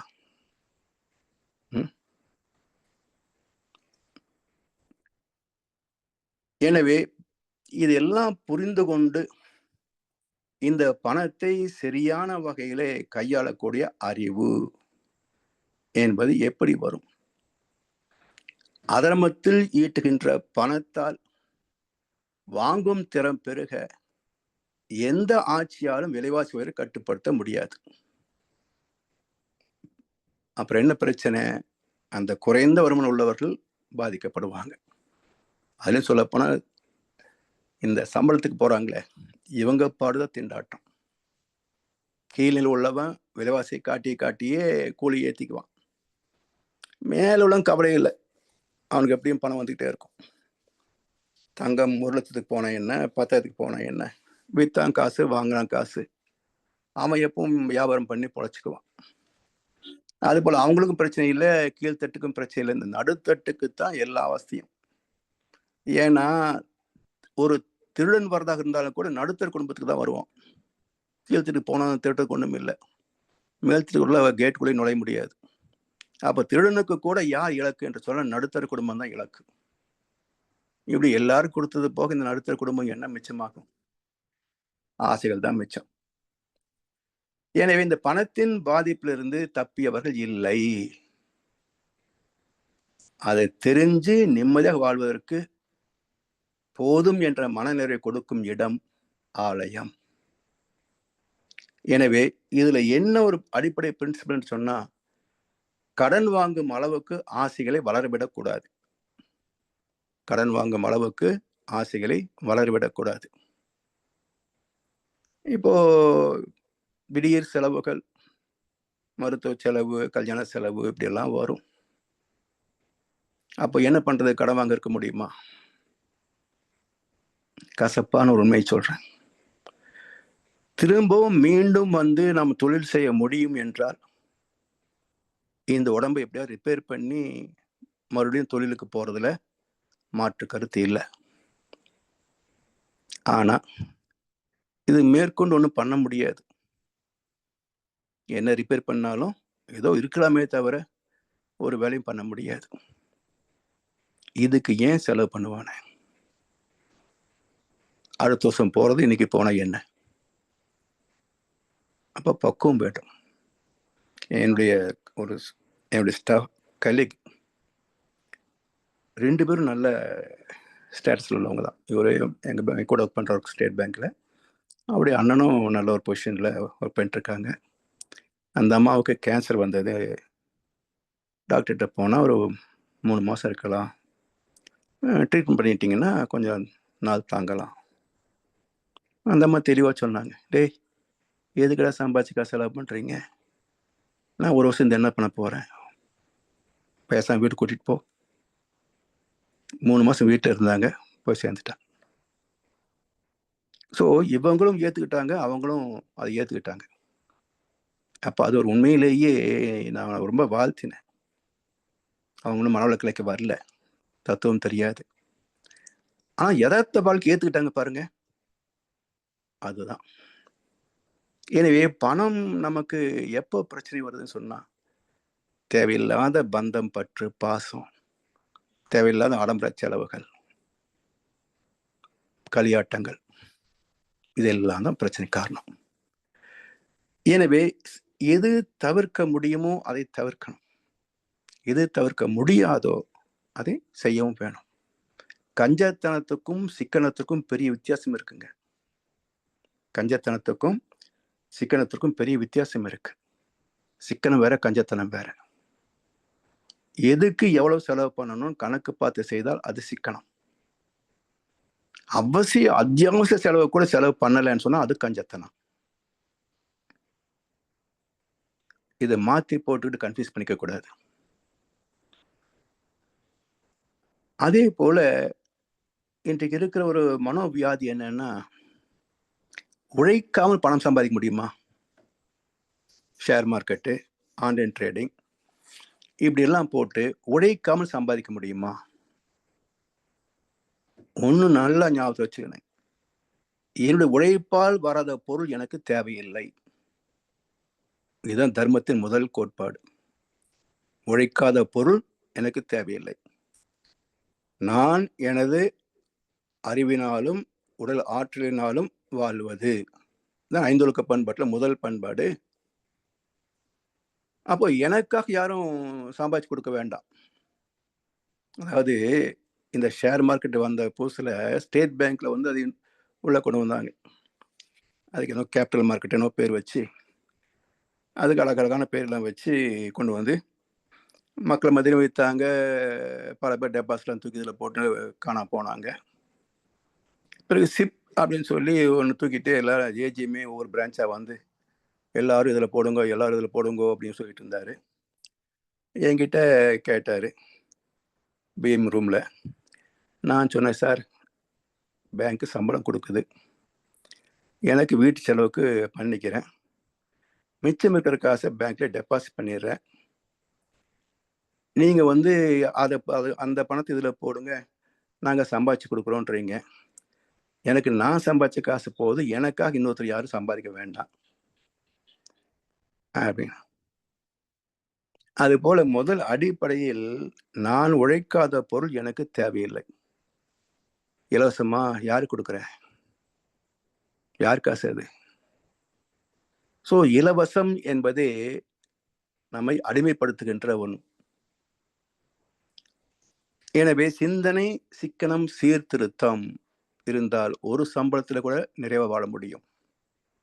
அது இல்லை என்றால் 4 சம்பளம் வாங்கினாலும் கடனும் சேர்த்துதான் வாங்குவாங்க. நிறைய பார்த்திருப்பீங்க. எனவே பணத்தை கையாள்வதிலே ஒரு தெளிந்த அறிவு வேண்டும். அதாவது உதவி செய்வதுன்னு இன்னொரு கணக்கு இருக்குங்க. கடன் வாங்குறாங்க, கொடுக்குறாங்க, இதெல்லாம் என்ன பண்றது? கேட்டா கொடுக்கறதா வேண்டாமா? எங்க ஆபீஸ்ல ஒரு சப் ஸ்டாஃப்ங்க எல்லார்கிட்டையும் கடன் வாங்குவான். மாத்தி மாத்தி எப்படிதான் புரட்டி போடுவோம் தெரியாது. நாம யார்ட்டும் கடன் வாங்க முடியாது. அவன் நினைச்ச மாதத்துல 5000 10,000 போட்டிட்டு வந்துடுவான். என்கிட்டையும் கேட்பான். சம்பளம் வந்த அன்னைக்கு கேட்ட வச்சுக்கல, இல்லைன்னு சொல்ல முடியாது. நான் சொல்லுவேன், பாலு காசு இல்லைன்னு சொன்னா போய் நீ கேட்கல கொடுத்துட்டேன்னா எனக்கு 15ஆம் தேதிக்கு மேலே தேவைப்படும். அப்போ நீ கொடுக்கல, நான் இன்னொருத்திட்டு கடன் வாங்க வேண்டியிருக்கும். அந்த வேலை எனக்கு வேண்டாம். நீ கொடுப்பியா மாட்டியா? அண்ணே கண்டிப்பாக கொடுத்துறேன் அப்படிமா. கரெக்டாக கொடுத்துருமா. என் ஃப்ரெண்ட்ஸ் எல்லாம் உங்ககிட்ட மாட்டு வாங்கினா மட்டும் கரெக்டாக கொடுத்துட்றான், எங்கிட்ட வாங்கினதெல்லாம் 10 மாதத்துக்கு கொடுக்க மாட்டேன்றாங்க. நீங்களாம் வட்டி கொடுத்தீங்க, நான் ஒரு கண்டிஷன் மட்டும்தான் கொடுத்தேன், அவ்வளோதான். அது போல நமக்கு சிக்கல் இல்லைன்னா சிக்கலாகும். டிரான்ஸ்லேட் போகும்போது கேட்டான், இல்லவே இல்லைன்னு. எனக்கு திருப்பி வாங்க முடியாது. இப்போ என்னதான் நீங்க காரண காரியம் சொன்னாலும் நம் வாழ்க்கை நமக்கு பணம் இல்லைன்னா அடுத்தவங்கிட்ட கையேந்தக்கூடாது. அப்போ தானம் தர்மம் எல்லாம் தனக்கு மிஞ்சித்தான். அதுக்காக இழுத்து மிச்ச கூடாது. வசதி இருக்கு, கொடுத்தோம், ஏமாத்திட்டாங்கன்னு வச்சுங்களேன். இப்போ ரீசெண்டா போன வாரம் ஒரு 30,000 ரூபாய் ஏமாந்தோம். நம்ம தலைவர், நம்ம நிர்வாகத்தில் உள்ள பெரிய ஒருத்தர், அவருடைய பேர்ல ஒரு மெசேஜ் வந்தது, ஏமாந்துட்டேன், 30,000 போச்சு. சரி, ஒரு 2 மணி நேரம் கஷ்டமா இருந்தது, 30,000 ரூபாய் போச்சேன்னு. சரி, வந்ததுதான் போகுது, போனா போகுது போ, நமக்கு என்ன இல்லைன்னா சமாளிக்க முடியாத? முடியுது இல்லை, ரைட், ஓகே விடு, வெளியே வந்தாச்சு. அப்போ நம்மால் ஒரு நட்டத்தை ஏற்க முடியும் என்றால் அவன் கொடுக்கலன்னு சொன்னா கூட கொடுக்கலாம். இல்லை நமக்கே போதாது என்று சொன்னால் தயவுதாட்சியம் பார்க்காம இல்லை என்று சொல்லியிருக்கோம். ஸோ இந்த பணத்தை கையாள்வதிலே நமக்கு ஒரு தெளிந்த வாழ்க்கையை பற்றிய புரிதல் வேணுங்க. அதே போல உறவு நட்பு எப்படிப்பட்டவன்னு தெரிஞ்சுக்கணும். திருப்பி கொடுப்பாங்கன்னா கொடுத்து உதவி செய்யலாம், வராதுன்னு சொன்னா கொடுக்கட்டும் பரவாயில்லன்னு சொன்னா கொடுத்துடலாம். ஆனா நமக்கே தேவைப்படுதுங்க அப்படின்னா கொடுக்காம விட்டுரு. இப்படி இந்த பணம், பொருளாதாரம் இது மிகப்பெரிய சப்ஜெக்டுங்க. இதெல்லாம் சரியாக கையாள்வதற்கு நமக்கு வாழ்க்கை பற்றி அறிவு வேணும், பணத்தை பற்றி அறிவு வேணும், தர்மம் அதையும் தெரிஞ்சிருக்கணும். தர்மம் இல்லாமல் காசு சம்பாதிச்சாலும் பிரச்சனை, உறவு நட்புன்னு பார்த்து காசு கொடுத்தாலும் பிரச்சனை, கொடுக்கலனாலும் பிரச்சனை. அப்ப எல்லாம் கணக்கு பார்த்து வாழ்வதற்கு நமக்கு துணை செய்வதுதான் முழுமையான ஆன்மீகம். அடுத்த அமர்விலே மனசுக்கு நிம்மதி சரணாகதி, இந்த ஆத்மாவுக்கு நிம்மதியான இடம் என்ன, சரணாகதி என்ற தலைப்பை ஒரு கருத்தை அடுத்த அமர்வை சிந்திப்போம் என்று சொல்லி வாய்ப்பளித்த அனைவருக்கும் நன்றி பாராட்டி இன்றைக்கு தர்மம் காசுதான் கடவுள் என்ற 2 சிந்தனைகளை நிறைவு செய்கின்றோம். வாழ்க வளமுடன், வாழ்க வளமுடன், வாழ்க வையகம். வாழ்க வளமுடன். மிக்க நன்றிகள் ஐயா. வாழ்க வளமுடன் ஐயா. சிறப்பான சிந்தனை உரை. தர்மம் காசேதான் கடவுளப்பா, சிறப்பு. இப்பொழுது அன்பர்களுடைய கேள்வி பதில் பகுதிக்கு செல்வோம். ஐயாவிடம் உங்கள் கேள்விகளை கேட்க விரும்புபவர்கள், கருத்துக்களை பரிமாற விரும்புபவர்கள் இப்பொழுது கைகளை உயர்த்தி கேட்கலாம்.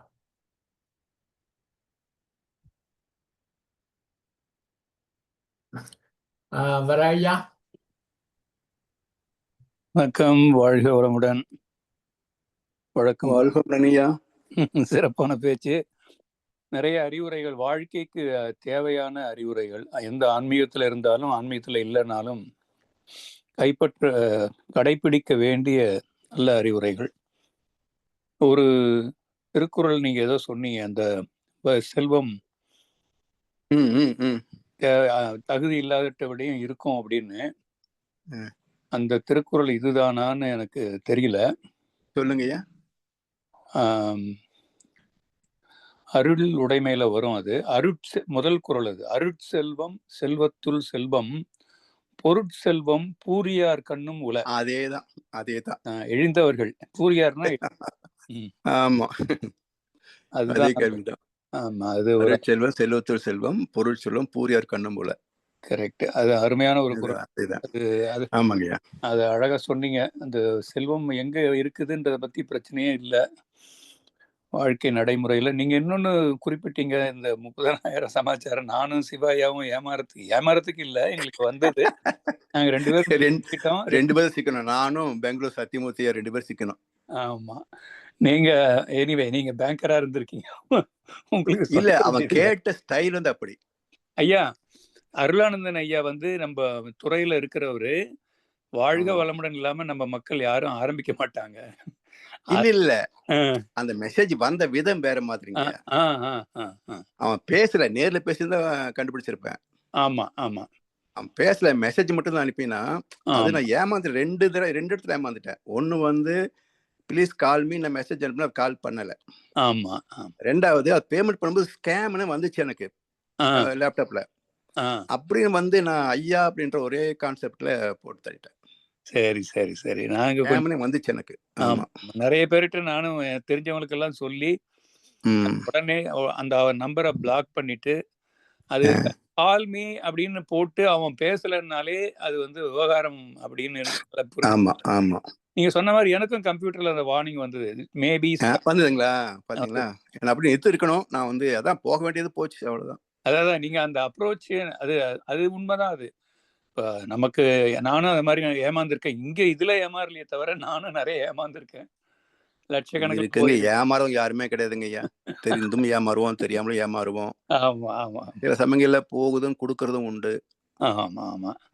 இப்போ அந்த sky north America, sky Canada, இது ரெண்டுத்துலயுமே நிறைய வாய்ப்புகள் ஏமாறதுக்கு வாய்ப்பு இருக்கு. அதனால தான் கொஞ்சம் எச்சரிக்கையா இருங்கன்னே ஒரு தகவல் வந்தது. ஆமாமா. அதனால நீங்க சொன்ன எல்லா பக்கத்துலயும் உலகம் போற இருக்குங்க அந்த மெசேஜ். ஆமாங்கய்யா. இந்த மெசேஜ் இல்ல, இது மாதிரி வேற மாதிரி இதுல. ஆமா, ஒரு சிலது ஜெனுயினாவும் இருக்கும். ஒரு சின்ன ஒரு மெசேஞ்சர்ல இல்லைங்க, அப்படி வந்ததுன்னா வேற நம்பர்ல கால் பண்ணி கன்ஃபார்ம் பண்ணிக்கணும். ஆமா ஆமா ஆமா ஆமா. இவன் என்ன பண்ணிக்கான், வாட்ஸ்அப் ஹேக் பண்ணிட்டான், அதனால தெரியல. கரெக்ட். அவருடைய வாட்ஸ்அப் அக்கௌண்ட்டை ஹேக் பண்ணிட்டான். ரைட். ஆமா, அவருடைய நம்பர் யாருக்கிட்டயுமே இல்ல. எனக்கு தெரிஞ்சு 2-3 பேர்கிட்ட கேட்டேன், யாருக்கிட்டயும் அந்த யூஎஸ் நம்பர் வேற நம்பர் கிடையாது. வாட்ஸ்அப் மட்டும்தான் இருந்து. அது இப்போ ரீசெண்டா அவர் அதிகமா பேசிட்டு இருந்தார், அதனால டக்குன்னு இருக்கும்னு நினைச்சிட்டு நம்பிட்டேன். இல்லைன்னா அவர் எங்கிட்ட எதிர்பார்க்க முடியாது. கரெக்ட். ரீசெண்டா கொஞ்சம் அதிகமா பேசிட்டு இருந்தோம், அதனால சரி ஒருவேளை அனுப்பியிருப்பாரு அப்படின்னு நினைச்சிட்டேன். ஆமா. எல்லாருக்குமே ஒரு தொடர்பு இல்லாத போது வந்திருந்தா நிச்சயமா ஏமாந்துருக்க மாட்டோம். இப்ப தொடர்புல எப்படி கேட்பாரு. சரி. பட் அதை எடுத்துக்கிற விதம் தான். நீங்க நல்ல ஒரு பாசிட்டிவ் அப்ரோச் வச்சு அதுக்கு ஆமாங்க, போக வேண்டிய நேரம் வராம ஒன்றும் போகாதுங்க. ஆமா. அது எனக்கு தெளிவா அனுபவமே இருக்கு. எனக்கு என்னோட அனுபவத்திலேயே இருக்கு. நம்ம இதெல்லாம் ஒன்று போகணும்னு இருந்தா காப்பாற்ற முடியாது. ஆமா, இருந்தா அது போகாது. ஆமா. அதனால அது கொஞ்ச நேரம், ஒரு 2 மணி நேரம், அவ்வளவுதான். அப்ப தூக்கி போட்டாச்சு. ரைட், ஓகே, அவ்வளவுதான். அதுலயும் கூட அவன் ஏமாத்தின்ற, நான் ஏமாந்தது எப்படின்னு என்னை பத்தி நான் கொஞ்சம் வருத்தம் போச்சு. எப்படி ஏமாந்த நீ? நன்றி ஐயா, வாழ்க வளமுடன். வாழ்க வளமுடன். அடுத்து கவிதாமா, அன்மியூட் பண்ணிட்டு பேசுங்களம்மா.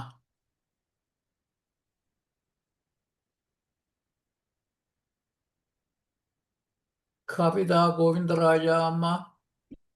ஐயா வாழ்க வளமுடன் ஐயா. வாழ்க ஐயா வளமுடன்மா. தானத்துக்கும் தர்மத்துக்கும் தானத்துக்கும் தர்மத்துக்கும் கொஞ்சம் வித்தியாசம் சொல்லுங்களேன். தர்மம் என்பது எதிர்பார்க்காம செய்யறது. தானம் அப்படின்னு எதிர்பார்த்து கொடுக்கறது. அன்னதானம், கோதானம், பூதானம், கன்னிகா தானம், இது எல்லாமே நமக்கு சம்பந்தப்பட்டு திரும்ப வரும் அப்படின்றது. இப்ப நான் கொடுத்தேன் பாருங்க 30,000 தர்மம். தர்மம் இல்ல, தர்ம கணக்கு சேர்த்துக்கிறது தான். ஏமாந்தது தர்ம கணக்கு சேர்த்துக்க வேண்டியது. தர்மம்ன்றது நம்ம பார்த்து கொடுக்கறது, தானம் இல்ல பார்த்து கொடுக்கறது இல்ல, அடுத்த ஜீவனுக்கு மட்டுமே திரும்ப வரணும்னு எதிர்பார்க்காம கொடுத்தால் தர்மம். நமக்கு சம்பந்தம் இருக்கு, திரும்ப அதுக்கு வரும், அடுத்து வரணும் அப்படி எதிர்பார்த்து கொடுக்கறது தானம். இப்ப என்ன பிச்சைக்காரங்க கேக்குறாங்கன்னா அது தானமா தர்மமா? தர்மம். அது சரிங்க, நன்றிகள் ஐயா. நன்றிமா, வாழ்க வளமுடன். வாழ்க வளமுடன். அடுத்து ராதாமா. வாழ்க வளமுடன் ஐயா. வாழ்க வளமுடன் அம்மா. ஐயா, பொருள் துறை பற்றி ஒரு புக் எழுதணுங்கய்யா. நீங்க எக்கனாமிக்ஸ் சம்பந்தப்பட்டது மகர்ஷி கொடுத்திருக்கக்கூடிய நிறைய விஷயங்கள் நிறைய விஷயங்கள் ஐயா. இப்போ பேப்பர் மணி தான் எல்லார்கிட்டயும் வெல்த்னு சொல்லிக்கிறது எல்லாமே பாத்தீங்கன்னா பேப்பர்ல தான் இருக்கு. காலையில எழுந்து அந்த பேப்பர் காணாம போச்சுனாலும் இல்ல ரூபாய்க்கு மதிப்பு இல்லன்னு ஏதாவது ஒரு சட்டம் கொண்டு வந்தாங்கனாலும் எல்லாரும் பாப்பர் தான். ஆமா, நிலம் 10 வீடு வாங்கி வச்சுட்டா கூட சொல்லுங்க. இல்ல இந்த நெட் வச்சிருக்கோம் இல்லையா, எல்லா பேங்க் அக்கவுண்ட் நெட்ல தானே இருக்கு. சப்போஸ் சேட்டலைட்ல தான் கொலாப்ஸ் ஆச்சு வச்சுக்கோங்க, ஏ அக்கவுண்ட் என்ன இருக்கு எனக்கு தெரியாது, பேங்க் ப்ரூஃப் பண்ண முடியாது. ஆமா, ஹார்ட் கிராஷ் ஆச்சுன்னா முடிஞ்சு போச்சு, ஒண்ணுமே தெரியாது. லாக்கர்ல திருடு போச்சுன்னா என்ன வச்சிருக்கோம் தெரியாத மாதிரி தாங்க எல்லாமே. நம்ம கையில நம்ம அனுபவிக்காத எதுவுமே நமக்கு சொந்தம் இல்லன்னு கிளியரா இருக்கு. ஆனா நமக்கு புரியதான் மாட்டேங்குது. இன்னும் சேர்த்து வச்சுக்கிறாங்க. 10 வீடு வச்சிருக்கோம், அந்த வீட்டு பேப்பர் எல்லாம் காணும், டெஸ்ட் ஆயிடுச்சுன்னா என்னோடது தான் இதுன்னு எங்க இருந்து யாரு போய் ப்ரூவ் பண்ண முடியும்? இருக்கிற வீட்டுல விட சொல்லலாம் நான் இங்கதான் இருக்கேன், இது என்னோடதுதான் அப்படின்னு. இல்லாதத அனுபவிக்காதத என்ன சொல்ல முடியும் நம்ம? அதான் சொல்லுவாங்க, ஒரு கனவு கண்டேன், முழிச்சு பார்த்தேன், ரூபாய்க்கு டிமானிட்டைசேஷன் வந்த பொழுது அப்படிதான் சொன்னாங்க எல்லாம். அந்த 500 ரூபா நோட்டு, 2000 ரூபா நோட்ல 100 ரூபா நோட்ல செல்லாதுன்னு உடனே எல்லாருக்கும் என்ன பண்றதுன்னே தெரியல, கையில கேஷ் வச்சிருந்து. அந்த மாதிரி அப்ப கொஞ்ச நாளைக்கு ஞானம் இருந்தது, திரும்ப பழையபடி போயிடுச்சு. ஆக்சுவலா ரீசெண்டா என்னுடைய கொலீக் ஒருத்தருடைய பையங்கயா ஏதோ ஷேர் மார்க்கெட்ல, இத்தனைக்கும் 2 பேரும் கவர்மெண்ட் எம்ப்ளாயிஸ், நல்ல சம்பளம், 1.5 லட்சம் ரூபாய் சம்பளம், 3 கோடி ரூபாய்க்கு ஏதோ ஆன்லைன்ல பண்ணி லாஸ் ஆகி ஆபீஸ்ல கையாடல் பண்ணி குழந்தை 7 வயசு குழந்தையும் கொன்னு அவன் வைஃபையும் கழுத்தறுத்து கொண்டுட்டு இவனும் போய் ட்ரெயின் முன்னாடி விழுந்துட்டான், தற்கொலை பண்ணிட்டான். இந்த மாதிரி எத்தனை பேர் இந்த மாதிரி. இப்போ நீங்க விட்டீங்க 30,000 ரூபாய், அவன் எத்தனை பேர்கிட்ட வாங்கியிருப்பாங்கயா? ஒரு 100 பேர்கிட்ட வாங்கியிருந்தான்னா 3 கோடி ரூபாய் ஆயிடுச்சு அவனுக்கு. கம்ப்ளைண்ட் பண்ணிருக்கீங்களா? அது என் பேங்க்ல இது பண்ணிட்டேன், அப்புறம் சென்ட்ரல் இதுல சைபர் கிரைம்ல போட்டேன். சைபர் கிரைம் ரெஜிஸ்டர் பண்ணிட்டீங்களா? பண்ணிட்டேன், வராது தெரியும். இல்ல கண்டுபிடிச்சு குடுக்குறாங்களா? அந்த மாதிரி வந்ததுன்னா கொஞ்சம் டைம் எடுக்கிறது, ஆனா கண்டுபிடிச்சு குடுக்குறாங்க. ஆமா, 3 months சொல்லிருக்காங்க, வந்தா வரட்டும், வரல பரவாயில்லம்மா. That's okay. பட் நம்ம என்னன்னா அது கம்ப்ளைண்ட் பண்ணாம விடக்கூடாது. தென் தட் வில் என்கரேஜ் தெரியணும் இல்ல, தெரியணும் இல்ல, கம்ப்ளைண்ட் பண்ணிட்டேன். ஆமா, கரெக்ட்டுங்க. ஆனா மகர்ஷி நிறைய பொருள்துறை எக்கனாமிக்ஸ் சம்பந்தமா நிறைய விஷயங்கள் கொடுத்திருக்காங்க. 60 கவி இருக்குமா? அதெல்லாம் நல்லா 60 கவி இருக்கு. நான் என்னுடைய எண்ணம் ஒண்ணு இருக்கு, வேதத்திலே பொருளாதாரம் தலைப்புல அந்த 60 கவிக்கும் விளக்கம் எழுதலாமா? சூப்பர்யா, சூப்பர். ஏதாவது என்னால ஹெல்ப் பண்ண முடிஞ்சா பண்றேங்கய்யா. வாழ்க வளமுடன். வேதத்திலே பொருளாதாரம் தலைப்புல எழுதுனா நல்லா யூஸ்ஃபுல்லா இருக்கும். இந்த மிஷனுக்கு எல்லாம் கூட பாடப்புத்தகமா போடலாம். ஆமாங்க. இல்ல இது நிறைய இடங்களுக்கு போகணும். பொருள்துறை வல்லுநர்கள் ஆமா உலகம் முழுவதும் ஒரே பொருளாதாரம் வரணும்னு சொல்லுவாங்க மகரிஷி.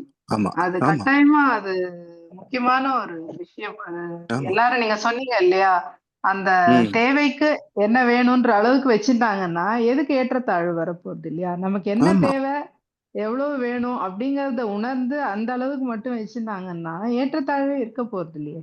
இருக்க இப்ப முடியாது. எல்லாருக்கும் எல்லாம் கிடைக்கும், யாரும் எடுக்கணும்ன்ற அவசியம் கிடையாது. திருட்டு ஆமா இதெல்லாம் தானாவே போயிடும். ஆமா ஆமா அது எல்லாம் ரொம்ப இருக்கு. உண்மை இல்லையா? எடுத்து வைக்கிறதுனால தான் திருட்டு அது இது குற்றங்கள் எல்லாமே. எடுத்து வைக்கலைன்னா எங்க குற்றம் இருக்க போகுதுங்க கரெக்ட். இல்லைங்களா? ஆ. பட் இது எல்லாம் சொன்னீங்க, இது எல்லாம் ஆன்மாவுக்கு என்ன ரிலேட்டடுங்க? இது இப்ப நம்ம எல்லாமே இப்ப கொடுக்கக்கூடிய நம்ம தலைப்பு ஏமாந்தது ஆன்மாவுடைய பாகம். ஆமா ஆஹ் எல்லாமே ஆத்ம ரெக்கார்ட் ஆகும். நாம படுற ஓ ஒவ்வொரு அனுபவமும். இப்போ ஓகே. மக்களுக்கு ஏன் பணத்து மேல இவ்வளவு வெறி இருக்குன்னு பாத்தீங்கன்னா, தமிழ்நாடு பொறுத்த ம் வரைக்கும் சொல்றேன். தினசரி ம் பேப்பரை திறந்தா அத்தனை கோடி ஊழல், எத்தனை கோடி லஞ்சம், அத்தனை கோடி எல்லாம் கோடியிலே பாக்குறான். அப்ப இவனுடைய மனசு வந்து அட எல்லாம் திருடிட்டு இருக்காங்க, நான் மட்டும் தர்மம் பார்த்து என்ன பண்றது, நாமும் கரெக்ட் சம்பாதிக்கலாம் அப்படின்ற போது இது மாறி போகுது பாருங்க. அப்போ கரெக்ட். நம்ம செய்தியில பார்க்கறது வெறும் செய்தி மட்டுமல்ல, நம்முடைய கருமையத்தை கலங்கப்படுத்தும். பாதி பேர் மன நோயாளிகளா தாங்க இருக்காங்க. ஆமா வெளியில பாக்குறதுக்கு தான் தெரியுறாங்களே ஒழிய ஆமா உள்ளுக்குள்ள வந்து ஒரு பெரிய டிப்ரெஷன்லன்னா என்ன, ஒரு குழப்பம் அப்படிப்பட்ட மனநிலையில தான் இருக்காங்க. ம் உண்மைதாங்கய்யா. நன்றிங்கய்யா. வாழ்க வளமுடன். என்று வாழ்க வளமுடன். வாழ்க வளமுடன். அடுத்து ஜனா ஐயா. ஐயா வாழ்க வளமுடன். வாழ்க வளமுடன் ஐயா, சொல்லுங்கள். நல்ல ரொம்ப நல்லா சிந்தனை ஒரு சொன்ன வாய்ஸ் ஐயா, கேட்டு. நல்ல சிந்தனை, சிறப்பான சிந்தனை ஒரு ஐயா. ஆனா இன்னும் ஒரு அகத்தாய்வு செய்து நிறைய சிந்திக்கணும் வேண்டாம். இப்போ காசு வந்து மணி வந்து ஒரு ஒரு தவிர்க்க முடியாத தேவையா இப்போ லைஃப்ல இருந்துட்டு இருக்குது. அப்போ கோடி கோடியா தேவை இல்லை. ஆனா ஒரு ஆமா ஒரு நீதியான நியாயமான வாழ்க்கையை வாழ்றது கொஞ்சம் இருக்கணும் தானே ஐயா கையிலேண்டு. இருக்கணுங்க ஐயா, இருக்கணும். பணம் இல்லாம வாழ்க்கை இல்லைன்னு சாமி சொல்லிட்டாங்க, வள்ளுவரே சொல்லிட்டாரு. அதுதானே இப்ப பாருங்க, பேங்க்ல நாங்க காசை கொடுத்தா கூட அவங்க ம் வந்து எப்படியோ அந்த காசை யாருக்கோ கொடுத்து இன்ட்ரெஸ்டா வாங்கிட்டு இருக்கிறாங்க. அப்ப ஆமா அதே நேரத்துல நாங்க போட்ட பணத்துக்கு கூட அவங்க இன்ட்ரெஸ்ட் கொடுத்துட்டு இருக்கிறாங்க. இப்ப நான் இதைத்தான் ஒன்று சொல்ல விட்டுட்டேன். நான் அந்த டைம்ல சொல்ல விட்டுட்டேன். ஆ இப்போ நம்ம வந்து யாருக்கா உதவி செய்யணும்னு வச்சுக்கோங்க. ஆ இப்போ நாம நேர உதவி செய்தால் அவன் திருப்பி கொடுப்பானோ மாட்டானோ ரிஸ்க் இருக்கு. ஆமா சரிங்களா? ஆமா இப்போ பணத்தை கையில வச்சுக்காம நம்ம ஒரு பிக்ஸட் டெபாசிட்ல போட்டோம்னு வச்சுக்கோங்க.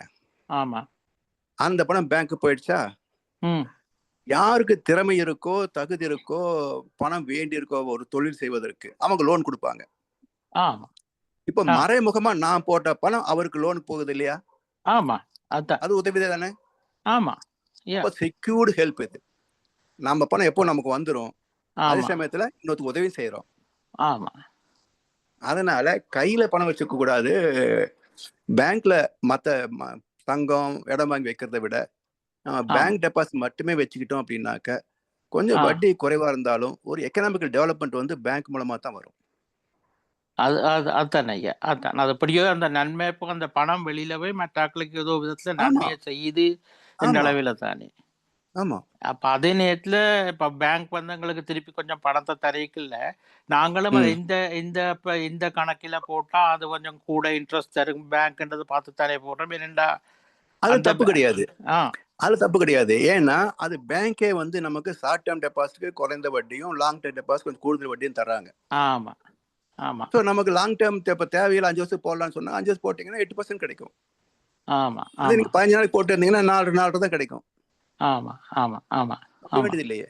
ஆமா ம் அதில் உண்மையான இன்னும் ரெண்டு ரெண்டு இன்சிடென்ட் ஐயா. அந்த 70ஆம் ஆண்டு காலப்பகுதியில் எங்களோட ம் இலங்கை அரசாங்கம் வந்து ஒருக்கா வந்து எல்லா ம் 100 ரூபாய் நோட்டுகளையும் வந்து திடீரென்று வந்து அது அந்த காசை மாத்திட்டு அந்த கருப்பு படத்தை கண்டுபிடிக்கிறதுக்காண்டி, கணக்கில்லாத படங்களை கண்டுபிடிக்கிறதுக்காண்டி அதை கேன்சல் ம் பண்ணிட்டு இருந்தா போல. அப்ப சரி. ஒரு முறையா அங்க படங்கள் எடுத்து போட்டிருந்தாங்க அந்த காலத்துல. ஒரு ஒரு ஒரு ம் ஒரு காணி நிறைய 100 ரூபாய் நோட்டு கத்தையா யாரோ உணர்ந்தெறிஞ்சிருக்கிறாங்க. ஏன்னா அதுக்கு பேப்பர் வேல்யூ தான், அதுக்கு ஒரு இதுக்கும் இல்லை. அவ்வளவு ஆமா அங்கேயோ ஆமா ஒளிச்சு வச்சிருந்த பணம் மெட்டாக்களுக்கு தெரியாம அரசாங்கத்துக்கு காட்டாம. ஆமா செல்லாதுன்னு சொன்னேன். அப்படியே ஒரு காணி நிறைய குமிச்சே கிடந்து ஐயா அந்த படம் எங்கட ஊர் பக்கத்துல இடத்த. ஆமா இங்க இந்தியாவில் கிடந்தது 500 நோட்டு கிடந்தது ஏகப்பட்ட ஆ நோட்டு 1000 ரூபாய் அதுதான் 500 ரூபாய். அதுதான் அது இருந்த பணம் அந்த வலியில இருந்த நேரம் இத்தனை மக்களுக்கு உதவி செய்திருக்கலாம் அந்த பணத்தை கொடுத்து. அதைத்தான் வலுவ சொல்றாரு. ஆமா நீ பணத்தை வச்சுக்கிட்டு ஏன் பாவத்தை சம்பாதிக்கிற, ஆஹா அதை 4 பேர் உதவி செய்தேன்னு சொன்னா உனக்கு வேண்டிய நேரத்துல வந்து கிடைக்குமே. அதைத்தான் புண்ணியமா மாத்துன்றது. புண்ணியம் பணமா மாறும், பணத்தை புண்ணியமா மாத்து, எங்கேயும் போகாது, உன்னோட உழைப்பு உனக்கு தான் கிடைக்கும். ஆமா ஆமா ஆமா அப்படியே அது அது அது இப்போ தேவைத்தான் பணம். அதை வந்து அது இன்னும் சொல்லுவாங்க ஐயா, அது எனக்கு தெரியாது, சூப்பர்ஸ்டிஷியஸோ இன்னொன்று சொல்லி எங்களுக்கு பணமே வேண்டாம் வேண்டாம் வேண்டாம்னு சொல்லி கொண்டுதான் பணமே வராது என்று சொல்லுவாங்க ஒரு கதை வந்து. அதெல்லாம் சும்மாங்க, பணம் வேண்டாம் வேண்டாம் அப்புறம் வாழ்க்கை சாப்பிட வேண்டாமா? அதுதான் அதுதான் அதெல்லாம் அப்படியே அப்படி அப்படி பிறகு இந்த இன்னும் ஒரு இது வந்து இந்த புதுசா இந்த ஊருக்கு வந்த காலத்துல இந்த லொட்ரி இருக்குத்தானே, அதுல எல்லாம் வந்து சில வேளை இந்த தொகை வந்து 70 மில்லியன் அப்படி போயிடும். அப்ப எல்லாரும் வந்து சில வேளை ஒரு குரூப்பா சேர்ந்து வேலை செய்யற இடத்துல ஆளுக்கு $3 போட்டு ஒரு டிக்கெட் வாங்குவாங்க, கொஞ்சம் டிக்கெட் வாங்குவாங்க. அதுல லாட்டரி சீட்டு, லாட்டரி டிக்கெட், ஆமா அது வாங்கி அதுல பரிசு கிடைச்சா எல்லாரும் சமமா பிரிக்கிறதுன்னு சொல்லி எல்லார்ட்டையும் கையெழுத்து வாங்கி அந்த டிக்கெட்லயும் எல்லாரும் பேரெல்லாம் போட்டு சரியான வழியில தான் செய்யறாங்க, ஏமாத்துப்படாம.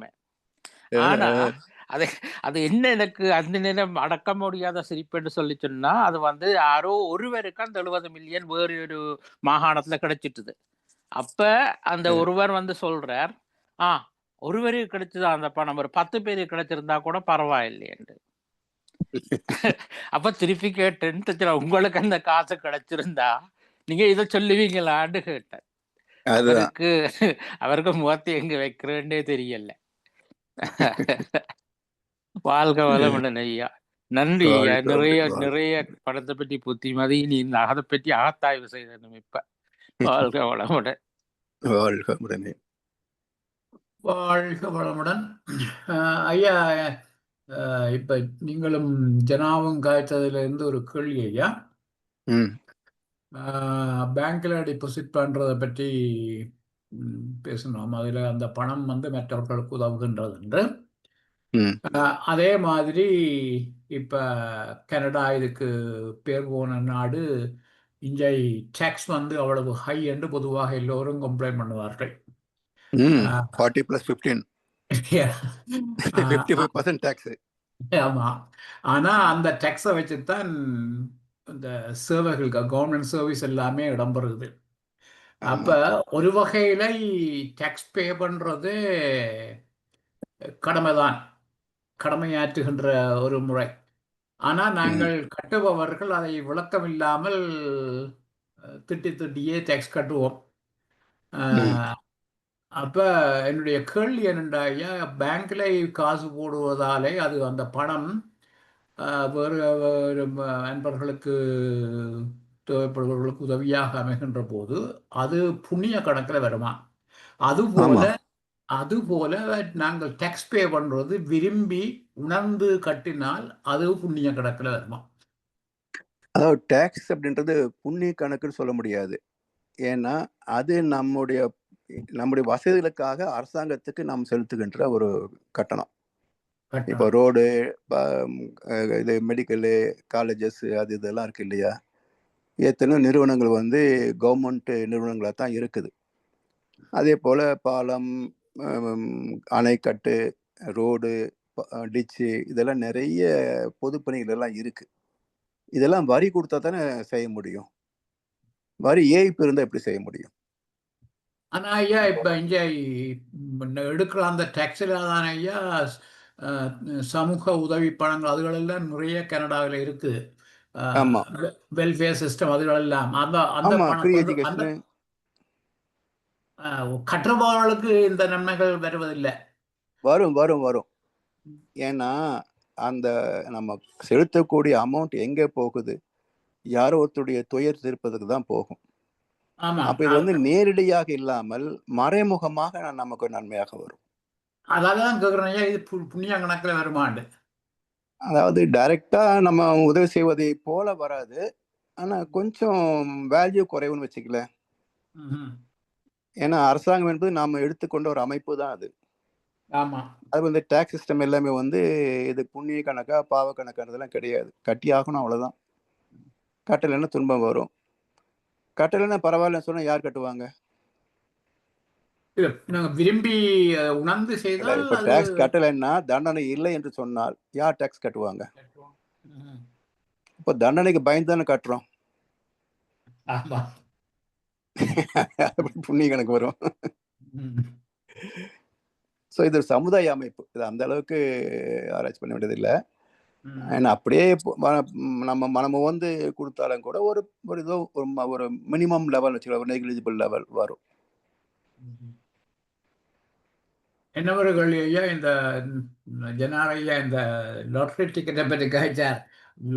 லாட்டரி டிக்கெட் வேண்டுவது அதால வர கிடைக்கின்ற பணம் அது புண்ணிய ஒரு பணமா? பாவம். பாவம். அது ஒரு சூதாட்டம். சூதாட்டம். ஏன்னா நீங்க லாட்டரி சீட்டு வாங்குறீங்கல்ல, சப்போஸ் பரிசு விழுந்து வச்சுக்கோங்க, நீங்க இன்வெஸ்ட் பண்ணது 100 ரூபாய், ஆமா, கிடைச்சது 1 கோடின்னு வச்சுக்கோங்க. இந்த 100 ரூபாய் உங்க காசு. மிச்சம். அது கழிச்ச பிறகு மிச்சம் 1 கோடி ரூபாயில மீது எல்லாமே மத்தவங்க காசு. ஆமா. இல்லையா? இதுல நீங்க இப்போ இன்சூரன்ஸ் இருக்கு பாருங்க ஐயா. இப்போ எனக்கு வந்து பேங்க் இதுல வந்து இன்சூரன்ஸ் போடணும், ஒரு 6 lakhs 9 lakhs கொடுக்குறாங்க. இது வரைக்கும் நான் வந்து எந்த கிளைம் போட்டது கிடையாது. யாருக்கும் உதவி ஆகட்டும்னு சொல்லி இன்சூரன்ஸ் எடுக்கிறேன். அதுல இன்னொன்னு இப்படி திருப்பி பாருங்களேன். இப்போ மருத்துவம் பார்க்குறோம், இன்சூரன்ஸ் கிளைம் இருக்குன்னு சொல்லி நம்ம கட்டின பணத்தை விட கொஞ்சம் அதிகமாகவே இன்சூரன்ஸ் கிளைம் பண்ணி வாங்கலாம். இப்போ இதை அப்படியே கொஞ்சம் கணக்கு போட்டு பாருங்க. யாரோ கட்டிய பணத்துல ஒரு பங்கு இன்சூரன்ஸ் கிளைம்னு சொல்லி நான் வாங்கி இந்த உடம்பை காப்பாத்திக்கிட்டா இது பிச்சை எடுத்து காப்பாத்துறதுக்கு சமமா இல்லையா? என்னங்கய்யா? ஆனால் உண்மையான தெரியாது யாரோ கிட்ட பணத்தை வாங்கி என் உடம்பை காப்பாத்திட்டேன்னு சொன்னா இதுக்கு என்ன பேர் வைக்கலாம்? ஆனா அந்த நாங்கள் கட்டின காசுக்குரிய உண்மையான கிளைமை எடுத்தா அது ஓகே தானே? அது ஓகே, ஒரு குறைந்த அமௌண்ட் அப்படின்னா எடுத்துக்கலாம். அதை விட நான் என்ன நினைக்கிறேன்னா, யாருக்கோ பயனாகட்டும், நமக்கு அந்த தேவை வர வேண்டாம். சரிங்களா? நோயும் வர வேண்டாம், கிளைமும் வர வேண்டாம், அந்த தேவை வராம இருக்கட்டுமே. அது மாதிரி வந்தா நம்ம கிட்ட பணம் இருக்குது, நாமளே செலவு பண்ணிக்கலாம். ஸோ கொடுப்பது அப்படின்னு அப்படி யோசிங்கய்யா. நாம வாங்கிக்கணும். பல பேர் என்ன நினைக்கிறாங்கன்னா, இன்சூரன்ஸ் போட்டா கிளைம் பண்ணனா தான் நல்லது அப்படின்னு நினைக்கிறாங்க. அந்த கம்பெனிக்காரனே வந்து நம்ம கிட்ட வாங்குற பணத்தை வச்சுக்கதான் யாரும் அவன் சொந்த காசு எதுவும் போட மாட்டான். இல்லைங்களா? எல்லார்கிட்ட இருந்து வாங்கக்கூடிய இன்சூரன்ஸ் பிரீமியம் அமௌண்ட்ல அவன் வசதியான ஒரு கம்பெனி நடத்திக்கிட்டு அதுல சில 100 பேர் வந்தா இதார ஒருத்தர் 2 பேர் தானே கிளைம் வரப்போகுது, அதுல இதை போட்டு மீதி நம்ம லாபம் பார்க்கலாம்னு அவன் நடத்திட்டு இருக்கிறான். இப்போ எல்லாருமே கொடுத்த பணத்துக்கு மேல கிளைம் பண்ணணும்னு ஆசைப்பட்டா இன்சூரன்ஸ் கம்பெனி திவால் ஆயிடும். இப்போ உங்க ஊர்ல கேனடால கார் இன்சூரன்ஸ் கிலோமீட்டர் வைஸ் தானே போட்டுக்கிறான். ஒவ்வொரு கிலோமீட்டருக்கு கார் இன்சூரன்ஸ் அதிகமாகுது. அப்ப என்ன சொல்றான், 1 கிலோமீட்டர் நகர்ந்து அதுக்குள்ள ஆக்சிடென்ட் ஆச்சு போச்சுன்னா நான் தானே கிளைம் கொடுக்கணும், அதனால எவ்வளவு கிலோமீட்டர் வண்டி ஓட்டுறியோ அத்தனை கிலோமீட்டருக்கு இன்சூரன்ஸ் காசு கொடுங்குறான். இல்லையா? இல்லைங்களா? உங்க உங்க உங்க நாட்டுல கார் வச்சது ரொம்ப காஸ்ட்லி இல்ல? ஆமா, காஸ்ட்லி, சரியான காஸ்ட்லி ஐயா. அதை சொல்றேன், இன்சூரன்ஸ் பொழிச்சிடுறவங்க.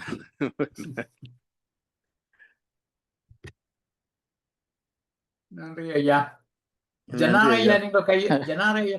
ஐயா, இப்ப நீங்க சிவா ஐயாவோட பேசி கொண்டிருக்கும் போது ஒரு கேள்வி வந்தது ஐயா. இந்த லொட்டரி என்று சொல்றது வந்து அதுல வந்து டிக்கெட் வாங்குற எல்லாரும் வந்து அவங்களை ஏமாத்தியோ இல்லாட்டி ஏதாலும் இதா வந்து பறிச்ச பணம் இல்லையா? அவங்க எல்லாரும் வந்து ஒரு நம்பிக்கையோடையோ இல்லாட்டி ஒரு நேரம் தங்களுக்கு ஒரு வாழ்க்கையில ஒரு மாற்றம் வரலாம்னு தான் நீங்க அதுல இன்வெஸ்ட் பண்றாங்க போய். அப்ப டீ குடிச்சா ஓகே 2 ரூபா வீணா ஓகே போகுதானே, அதை ஆமா இதுல போடுறேன்ட்டு. ஆமா அவருடைய அப்ப அது எதிர்பார்ப்பு என்ன? எப்படி இருங்கய்யா, அவருடைய ஆ, எதிர்பார்ப்பு என்ன? நமக்கு அதை வரட்டும்னு எதிர்பார்க்கலாம். வரக்கூடும்ன்ற ஒரு நம்பிக்கை. ஆமா வரக்கூடும்னு இல்லை, வரட்டும் எதிர்பார்க்கலாம். ஆமா வரலைன்னா ஐயோ வரலையேன்ற வருத்தப்படுறான் இல்லையா? நானும் ஓ வாங்கிட்டே இருக்கேன், வரவே மாட்டேங்குது, வருத்தப்படுறான்னு இல்லையா? அந்த வருத்தம் எல்லாமே யாருக்கு பரிசு விழுந்ததோ அவனுக்கு அந்த பணத்தோட வருத்தமும் சேர்ந்தே வரும். சரி. ஆனா அந்த பரிசை வாங்கினவங்க கூட அத நல்ல வழியில ஊருலாத்துக்கு பயனுள்ள பண்ண முறையிலே மாட்டான், அதை பண்ண முடியாது. ஆ, பண்ண நீங்க மாட்டான். 10 லாட்டரி ரூபாய் சீட்டு வாங்கி ஐயா 10 ரூபாய் கொடுத்து வாங்கி 1 லட்சம் வரணும்னு நினைக்கிறவன் எப்படி தர்மத்துக்கு செலவு பண்ணுவான்? ஆஹ் குறுக்கு வழியில எனக்கு பணக்காரன் ஆகணும்னு நினைக்கிறவன் தான். ஆமா அதான் எனக்கு தெரிஞ்சு லாட் சீட்ல வந்த பணத்தை நல்ல வகையில பயன்படுத்திட்டதாக யாரையும் நான் பார்க்கலைங்கய்யா. எங்க ஆக்சுவலா தமிழ்நாட்டுல அது இருந்தது. வந்து டாக்ஸே அதுக்கு வந்து 50% ஒரு 60% ஆமாமா அது அந்த போக gift. பேலன்ஸ் தான் ஆமா கிடைக்கும். இல்ல அது ஆமா அது ஏன் அந்த கேள்வி வந்துண்டாயா, இப்ப 2-3 நாளைக்கு நியூஸ்ல அதை பற்றி பேசிட்டு இருந்தாங்க. யாரோ ஏதோ இப்படித்தான் கிடைச்சா காசு இல்லாம வந்து அவர் வந்து இந்த சேரிட்டபிள் டொனேஷனுக்கு தான் கூட கூட கொடுத்து ம். செய்துட்டு இருக்கிறாங்கன்னு சொல்லி ம். நீங்க என்று சொல்லி லாட்ரி அதை சரித்திரமே எங்க ஆ நாட்டுல எங்க ஊர்ல தாங்க இருக்குது. ஆ ஐயா எங்க அது கூட ஊர்ல வந்து ஐயா அது ஆ. கூட ஒரு அட்வர்டைஸ்மெண்ட் மாதிரிங்கயா. அது மாதிரி பண்றவனுக்கு கீழ் விழறதுன்னு நினைச்சிட்டு அதுக்காக நிறைய வாங்குறவங்க இருப்பாங்க. அது அப்புறம் ஆன்லைன் ஆக்சுவலா ரம்மி. இந்த லாட்டரி விழறதுன்னு சொல்றது எல்லாமே, இந்த எனக்கு பரிசு விழறது இது எல்லாமே எப்படின்னா, it is like ah. an advertisement. அது வந்து தன்னோட இருக்கிறவங்களுக்குள்ளேயே யாருக்கோ விழுற மாதிரி ஒரு போட்டோ எடுத்து அதை போட்டு, ஆ. உண்மையில பாத்தீங்கன்னா யாராவது ஒருத்தருக்கு உங்களுக்கு தெரிஞ்சவங்களுக்கு யாருக்காவது விழுறதுன்னு கேட்டு பாருங்க, விழவே விழாது. அவங்களுக்குள்ளேயே விழாது தான் அது ரொட்டேஷன் ஆகும். இட் இஸ் நத்திங் பட் கொள்ளை. கொள்ளையதான். இட்ஸ் அ ஆமா அப்ரூவ்டு கொள்ளை. நீங்க அவ்வளவுதான், நீங்க லீகலைஸ்டு இந்த கொள்ளை. லாட்ரி மார்ட்டின் கேள்விப்பட்டிருக்கீங்களா? ஆமா ஆமா, ஒன்னா தமிழ்நாட்டு நம்பர் இது. மிகப்பெரிய லாட்ரி கொள்ளைக்காரன். ஆமா ஆமா ஆமா ஆமா. அவனுடைய மருமகன் தான் இப்போ வந்து டிவிகேல அந்த ஆதவர்ஜன ஆ ஓ அவனுடைய மருமகன். அதாங்க பலாயிரம் கோடி வச்சிருக்கான். போறதுக்கு வழி வந்துச்சு. அவனுடைய ஆமா சேர்த்து வச்ச பணம் எல்லாம் இப்ப அரசியல் கட்சிக்கு போட்டு போறதுக்கு வழி வந்துச்சு. வரட்டும், அப்படியே போய் சேரட்டும், மக்களுக்கு சேரட்டும். ஐயோ அந்த ஆள் சம்பாதிச்ச வழியில சொன்னீங்கன்னாமா எனக்கு தெரியும். கோயம்புத்தூர்ல வந்து இந்த கோனிமன் கோயில் பக்கத்துல தான் அவர் சின்ன கடை வச்சாரு. அதுல இருந்து ஆரம்பிச்சு பாத்தீங்கன்னா இன்னைக்கு எத்தனை கோடி சொத்து இருக்குன்னு பல லட்சம் கோடி சொத்து வச்சிருக்கலாம்.